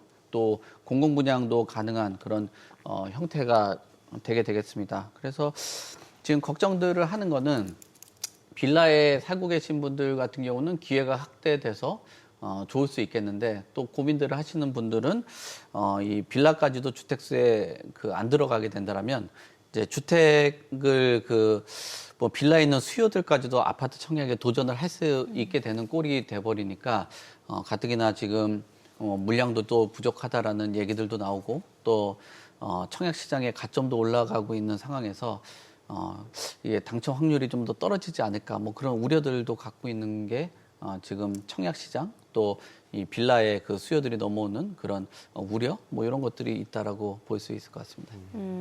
그럼 빌라 소유자들을 이제 무주택자로 인정하게 되면 실제로 가점이 많이 오르게 되나요? 그렇죠. 지금 가점은 예. 뭐 최대 주택을 보게 된다라면은 무주택 기간이 32점이 최대 점수가 되니까 아무래도 이런 가점에 대한 부분들이 올라갈 수밖에 없다. 그래서 이 빌라 수요들까지도 가세를 하게 되니까 그러면은 지금 뭐 가점에 대한 인플레이션들이 생길 수밖에 없다라고 보여지죠. 지금 CG에 나와 있는 것처럼 만 30세가 넘어가야지 이제 무주택 기간 산정이 들어가는데 저때 이제 85제곱미터 공시 가격 5억 원 이하의 이제 빌라를 보유를 하게 되면 개정 전에 보면 2015년 기준으로 이제 잘 나와 있네요. CG가 빌라를 구입을 하고 2021년도에 빌라를 매도를 했어요. 그럼 유주택 기간이 6년 보유를 한 거고 21년에 매도를 하고 24년에 청약을 하면 무주택 기간이 3년밖에 안 되거든요. 그러면은 청약 가점에 대해서는 그 3년하고 이제 점수를 포함해서 8점이 되는데 만약에 개정이 되게 된 이후로 기준으로 보게 된다라면 빌라를 구입해서 매도를 한다라고 해도 그 청약 시점까지도 다 무주택 기간으로 간주를 하거든요. 그래서 무주택 기간이 9년이 되죠. 그래서 청약 가점이 20점이 되는 겁니다. 그러면은 만약에 어떤 점수를 갖고 있는 분들이 지금 12점이 올라가게 돼버리니까 앞서서도 뭐 한 10점 정도 앞섰던 사람들도 추월하게 되는 그런 꼴이 돼버리는 거죠. 그래서 지금 이 빌라 소유자들 같은 경우는 20에서 한 30점 정도 오르는 그런 형태가 되다 보니까 앞으로 빌라에 있는 수요들이 뛰어들면서 이제 그 신규 아파트 또 청약 시장의 과열 뭐 이런 것들이 좀 뚜렷하게 나타날 수 있다라고 볼 수 있을 것 같습니다. 이걸 가지고 왜 비아파트 시장 활성화 정책인가 이제 송 대표님 설명을 드리니까 알겠네요. 네. 워낙 이제 빌라 쪽 전세 사기 문제도 컸고 일단 이게 빌라를 소유하고 있으면은 결국 유주택자가 돼서 아파트 청약 자체가 막혀 있었으니까 네. 이렇게 한다면은 이제 조금 빌라 쪽에서도 좀 숨통이 트이는 거 아니냐. 뭐 어떤 정책 목표는 내지는 그 뭘 노리는지는 알겠습니다. 네. 그건 알겠는데 그래도 서울에서 그래 뭐 빌라 어지간하면 아까 뭐 한 8억 정도로 하셨나요 평균? 6, 8억 뭐 지역마다 다르겠습니다만 네. 그래요. 그리고 집이 있는 분이고 청약 시장은 집 없는 사람이 집 갖겠다고 하는데 이제 말씀하신 대로 경쟁은 높아지고 네. 그래서 지금 논란이 있는 거죠. 네. 논란이 있는 거죠. 네, 지금 논란이 생기고 이 커트라인이 높아진다라는 네. 우려 때문인데 왜 이런 현상들이 나타났냐면 첫 번째 보면은 지금 공급 물량 자체가 굉장히 좀 부족해요. 네. 그러니까 지금 당장도 부족하다라는 인식이 있는데 26년, 뭐 27년 가게 된다면 더 많이 부족하다라는 인식들이 있거든요. 그렇기 때문에 공급에 대한 희소성이 있는 상황에서 이런 수요자들이 가세하면 뭐 신규 아파트나 시축 아파트의 가격이 올라갈 수 있다라는 우려가 있고요. 또 지금 분양가 상한제 지역들이 강남 3구하고 용산 요 지역만 분양가 상한제거든요. 그러니까 그 지역들의 쏠림 현상 그리고 그 지역들의 과열 현상들이 나타나면서 어떤 뭐 빌라에 계신 분들도 이 그 지역으로 뛰어들 수 있다라고 볼 수 있을 것 같아요. 그리고 지금 재건축하고 재개발 같은 경우도 정책에 대한 기대 심리들이 작용하고 있는 시장 환경이거든요. 그래서 뭐 물론 지금 뭐 어수선한 분위기 지적하신 것처럼 정책에 대한 힘을 못 받고 있는 상황이긴 하지만 그래도 공급 확대에 대한 그 의견 뭐 이런 것들은 정부 안에서도 일정 부분 뭐 수정하고 보완은 하겠지만 그래도 합의점을 이룬 상황이기 때문에 그 정책 변화에 대한 기대 심리가 작용하고 있는 시장 환경이거든요. 근데 여기에 물량도 부족하고 분양가 상한제 지역은 적은 상황에서 정책 기대 심리까지도 있기 때문에 이 그 빌라 수요들이 넘어온다라는 것들이 전세나 월세 살고 계신 분들의 불안으로 작용할 수 있고 또 그분들이 내 집 마련하는 데 있어서 지금 당장이 아니라 시간이 더 밀릴 수도 있다라는 그런 상황이 발생하는 거죠. 근데 정부도 예. 이런 부분을 계속 억누를 수는 없는 게 예. 이 빌라라는 상품 자체가 어떤 주거 사다리 역할을 하거든요. 예. 근데 빌라도 하나 사지 않고 계속 기다리게 된다면 전세 월세 수요가 계속 누적되는 글쎄. 그런 문제가 생길 예. 수밖에 없는 거예요. 그러니까 어떤 그 누적된 수요들도 일정 부분 분산을 해야 되는 그런 목표들도 있고 또 물량 자체도 지금 비아파트의 그 인허가 물량 뭐 그다음에 어떤 그 뭐 이제 물량 자체도 굉장히 많이 떨어지고 있는 상황이거든요. 지금 거래되는 물량 자체도 5년 평균 대비했을 때 한 절반 정도 수준밖에 안 되고요. 그리고 비아파트 인허가 물량도 1년 동안 한 3분의 2 정도 수준밖에 안 되는 그런 수준이기 때문에 비아파트도 활성화해 줘야 되는 거거든요. 우리가 주택에 대한 그 유형 자체가 뭐 서울 전국에 아파트만 있는 건 아니거든요. 아파트 안에서도 뭐 빌라나 오피스텔 다양한 상품들이 좀 필요가 하기 때문에 이런 부분에 대해서는 좀 분산할 필요가 있다. 그래서 청약 경쟁률이 높아지는 거는 그 정부 안에서 물량을 늘리는 거에 대해서 고민을 해야 되는 거지. 이게 어떤 뭐 주택의 그 청약 경쟁률이 높아진다라는 부작용 때문에 계속 억누를 수는 없다라고 볼 수 있을 것 같습니다. 근데 청약 경쟁률 높아지면 뭐 커트라인도 높아질 수밖에 없는 거고 지금 요즘 강남 쪽 청약 커트라인 평균이 70점이라면서요. 네. 예. 네, 그렇습니다. 지금 70점이 넘는 그런 네. 상황인데 지금 도곡 레벤투스가 그나마 좀 적었다라고 평가받는데 이게 도곡동에 있는 3호 아파트거든요. 그게 네. 68점으로 최저점이고요. 72점이라면은 4인 가구가 이제 같이 거주를 한다라고 해도 다른 것들 만점 받는다고 해도 뭐 당첨되기 어려운 그런 환경이라고 봐야 될 것 같고요. 원펜타스하고 DH 대치 같은 경우는 84점을 기록을 했습니다. 지금 청약 결과들 나와 있는 것들 보시다시피 뭐 2월 달에 메이플자이도 최고점이 79점이고요. 84점 만점 중에. 반포동 원펜타스도 84점 만점을 기록을 했습니다. 레벤투스가 좀 적게 나온 거고요. DH 방배도 79점이 나왔는데 지난해 평균 84점 만점 통장이 한 건이라면 올해는 10건 정도 나왔거든요. 그러니까 수치로 보면은 뭐 10배 같은 그런 수준이라고 봐야 되죠. 84점이 이게 만점 받기가 쉽지가 않거든요. 84점 만점 받으려면 무주택 기간 다 채워야 되고요. 부양가족 6명 부양을 해야 되고. 예? 부양 예. 요즘 그런 집이 잘 없잖아요. 그렇죠. 그래서 뭐 이거 만점 받으려고 어머니들하고 따로 살다가 갑자기 모시는 경우들도 아, 그래요? 네, 뭐 그렇다고 하더라고요. 그다음에 통장도 뭐 한 15년 정도 보유를 해야 되는 그런 상황이기 때문에 이게 좀 어려운 거죠. 거기에다 분양가 상한제 그 영향 때문에 그 쏠림 현상들이 나타나서 가점에 대한 문제점들 뭐 이런 것들이 작용을 하고 있습니다. 그리고 그 강남권 쪽에 몰리는 현상 자체를 보면은 그 분양가 상한제 얘기가 나오니까 오히려 강남하고 벗어난 지역들의 분양가가 더 높은 결과들, 예전에 송파보다도 강북권에 있는 아파트 단지가 분양가가 더 높았던 예. 그런 문제점들. 예. 그래서 이러면은 강북보다도 오히려 강남권을 노려봐야 되겠다라는 수요들도 있다라고 봐야 될 것 같고요. 그리고 청약 가점에 대한 뭐 여러 문제점들, 뭐 이런 문제점들이 작용을 하다 보니까 이 가격 안에서 좀 쏠림 현상들이 나타난다라고 봐야 될 것 같아요. 그리고 지금 주택 시장 자체가 실수요자 중심으로 시장이 흘러가다 보니까 많은 사람들이 실수요자들이 가격을 끌어올리는데 실수요자들이 참여하는 시장 자체가 청약 시장이다 보니까 이런 뭐 청약의 커트라인 계속 올라가는 문제점들이 발생되고 있다라고 봐야 될 것 같습니다. 아니 이제 오늘 또 주요 이슈가 그건데 청약저축 가입자가 이제 네. 점점 줄어들고 있다는 얘기인데 네. 아니 젊은 분들하고 얘기해 보면 그래요. 네. 아니 내가 진짜 가서 살고 싶은 쪽은 보니까 분양가가 너무 높아서 네. 도저히 뭐 청약할 엄두가 안 나고 당첨 가능성이 점점 더 낮아지고 지금 오늘 알려주신 바대로 이제 빌라 네. 나름대로 빵빵한 빌라 갖고 계신 분들도 네. 다 이제 아파트도 들어올 수가 있네요. 또 네. 청약. 네.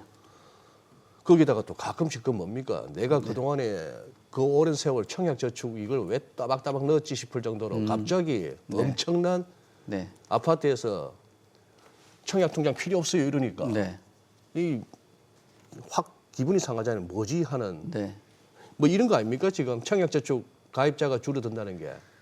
그 소장님께서 짚어주신 그 원인이 다예요. 다예요? 지금, 예, 그러니까 그게 분양 가격이 제가 벌써 다 얘기를 한 거예요. 젊은 사람들이 판단을 해봤을 때, 네. 예, 그 분양가가 소위 말하는 어린 친구들, 젊은 친구들이 봤을 때 넘사벽 수준으로 넘사벽이죠. 맞아요. 올라갔다라는 예. 것들이 큰 원인으로 작용을 하고요. 그리고 지금 뭐 금융시장하고 이렇게 비교를 해봤을 때 청약통장에 돈을 넣어놔도 이자 자체가 이거 뭐 돈이 안 되는 거예요. 그러니까 여기에 통장에 가입을 해도 이자도 낮고 또 거기에 이거 실컷 15년 동안 청약통장 해봤자 당첨되기도 어렵고 아까 뭐 우리 이정민 앵커가 지적하신 것처럼 강남에 있는 뭐 평균 커트라인이 70점 넘는 그런 상황이면 부양가족 뭐 4명 있어도 안 되잖아요. 근데 네. 젊은 친구들이 그 자녀들을 뭐 얼마나 그 출산을 할지 뭐 이런 것들하고 또 부양을 얼마나 할지 뭐 사회적인 시스템 자체가 네. 좀 바뀌고 시각 자체가 많이 바뀌어가지고 그렇게 점수를 갖고 오기는 어렵거든요. 그런 원인들 때문에 가격도 높고 청약 통장에 대한 그 메리트도 적기 때문에 청약 통장 가입자들이 한 달 만에 11만 명이 뚝 떨어진 그런 상황이고요. 기준 자체를 보면은 한 2,660만 명. 근데 앞으로 이런 추이 자체가 분양가가 높고 이런 금리 수준이라고 하면은 계속 또 이탈할 가능성들이 있다. 그리고 청약 통장에 대한 그 납입 기준 자체가 10만 원에서 25만 원으로 올랐는데 그러면 25만 원 넣으면은 그게 나한테 큰 인센티브로 작용하는 게 아니고 오히려 거기 이제 뭐 어떤 기금 마련하는 데만 도움이 되는 거 아니냐. 그런 인식들이 커지는 거죠. 그래서 분양가 올라가고 가격도 있고 뭐 점점 의미를 잃어가고 있는 그런 상황이고 또 강남의 그 주요 그 단지들 뭐 이런 곳들은 뭐 평균 분양가가 뭐 분양하는 거 보면 뭐 7천만 원, 8천만 원씩 하는데 그게 뭐 감당이 안 되는 거죠. 네, 그러니까 그러니까요. 그 지금 이런 인식 자체가 청약 통장에 대한 그 이탈들 이런 수요들이 분양가를 잡지 못하고 그 다음에 청약 통장을 가입을 해서 뭐 이게 은행하고 뭐 다른 데들만 그냥 먹고 사는 그런 구조로만 이어지게 된다라면 이탈되는 청약자들은 더 많이 나올 수밖에 없다. 당첨된다라고 해도 돈 마련하기가 어려우니까 이거 그러게요. 당첨됐다고 행복한 고민은 아니거든요. 글쎄, 예. 아니 근데 시대가 변해가는데 네. 저희 이웃 가운데는 강아지 2마리에다가 고양이가 1마리 하는데 그 정도 그냥 부양가족 넣어주면 안 되나요? 요즘은 그래도 될 것 같은 문화인데 그건 좀 그거나 심한가? 네? 재밌는 문화인데 그렇게 되면은 또 지금 빌라까지 수요까지도 넘어와서 그렇죠. 지금 아우성인데 알겠습니다. 예. 네. 강아지. 네. 아니 그, 하도 예. 그 70점 받기 어렵다길래. 그렇죠. 재밌네요. 네. 재건축 시장 좀 볼게요. 지금 서울시가 재건축을 좀 서두르는 것 같은데 네. 지금 도봉구 네. 노후 아파트가 보니까 네. 창동 상하 1차 그리고 쌍문 한양 1차 이게 신속 통합 기획으로 지금 재건축 속도를 내고 있다면서요. 네, 신속 통합 기획이라는 건 이제 공공이 기획을 해가지고 네. 사업을 하는 건데 사전 계획을 수립을 해서 이제 심의라든지 허가 자체를 이제 통합 관리하면서 규제를 좀 완화하는 그런 제도예요. 그래서 속도를 좀 빨리 낼 수 있다라는 그런 평가들을 받고 있습니다. 지금 도봉구 같은 경우가 그냥 민간 쪽에서 사업하기 좀 어렵다 보니까 공공에서 참여를 해서 사업을 하는 그런 단지라고 봐야 될 것 같은데요. 지금 나와 있는 것처럼 87년도에 준공이 되고 86년에 준공이 됐기 때문에 네. 재건축을 할 수 있는 그런 상황이라고 봐야 될 것 같고요. 요게 이제 만약에 개발이 된다라고 하면 창동 상하 같은 경우는 45층으로 돼서 뭐 약 한 1000세대 가까운 수준으로 되고요. 쌍문 한양도 지금 한 1150세대 정도 됩니다. 그래서 신속 통합 기획으로 하게 된다면 주택 공급도 할 수 있고 뭐 정비 사업을 통해서 물량들도 확보를 할 수 있기 때문에 도봉구 지역 자체가 뭐 강남권이나 뭐 마영성 지역 대비했을 때 관심을 좀 덜 받는 지역인데 이번 신속 통합 기획을 통해 가지고 주거 공급을 할 수 있는 그런 형태가 되기 때문에 좀 관심도가 좀 올라갔다라고 봐야 될 것 같습니다. 여기 지금 목동 재건축 네. 쪽 여기도 한번 여쭤볼게요. 네. 여기 뭐 14단지까지 있다 보니까 진짜 거의 뭐 미니 신도시인데 네. 지금 8단지, 12단지, 13단지 네, 네. 여기가 이제 재건축 정비구역으로 지정됐다고요? 예, 그렇습니다. 지금 네.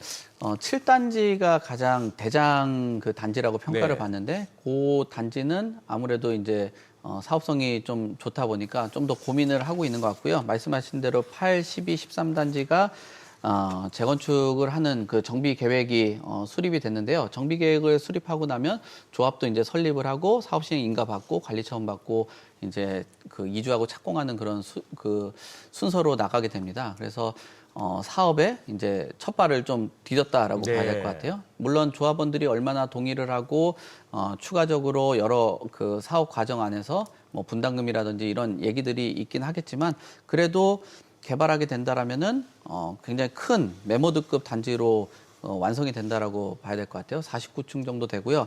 8,500세대 정도 되는 아파트가 됩니다. 그래서 여기 이 아파트를 보게 된다라면 목동 자체가 학군 수요가 많고 또 정주 환경이 좋은 지역이다라고 평가를 받는 그런 곳이기 때문에 재건축이 완료가 된다라면 그 서울에 가장 뭐 중심 주거지로 평가를 받을 수 있다라고 봐야 될 것 같습니다. 아니, 뭐 스카이라인이 달라지겠네요. 네. 그리고 저 아파트 단지 자체가 앞으로 남아 있는 단지들이 많기 때문에 저 뭐 1단지부터 쭉 해서 한 15단지, 뭐 13단지 이렇게까지 마무리가 되게 된다라면은 지금 뭐 가장 그 핵심 주거지로 거듭날 수 있다라고 봐야 될 것 같아요. 다만 저기 이제 완료가 되고 나면 저기 사시는 분들이 이제 그 사시는 분들이 많아지면서 뭐 교통 체증이라든지 불편함들도 겪을 수 있기 때문에 그런 부분에 대해서는 얼마나 또 공공성도 또 확보를 하고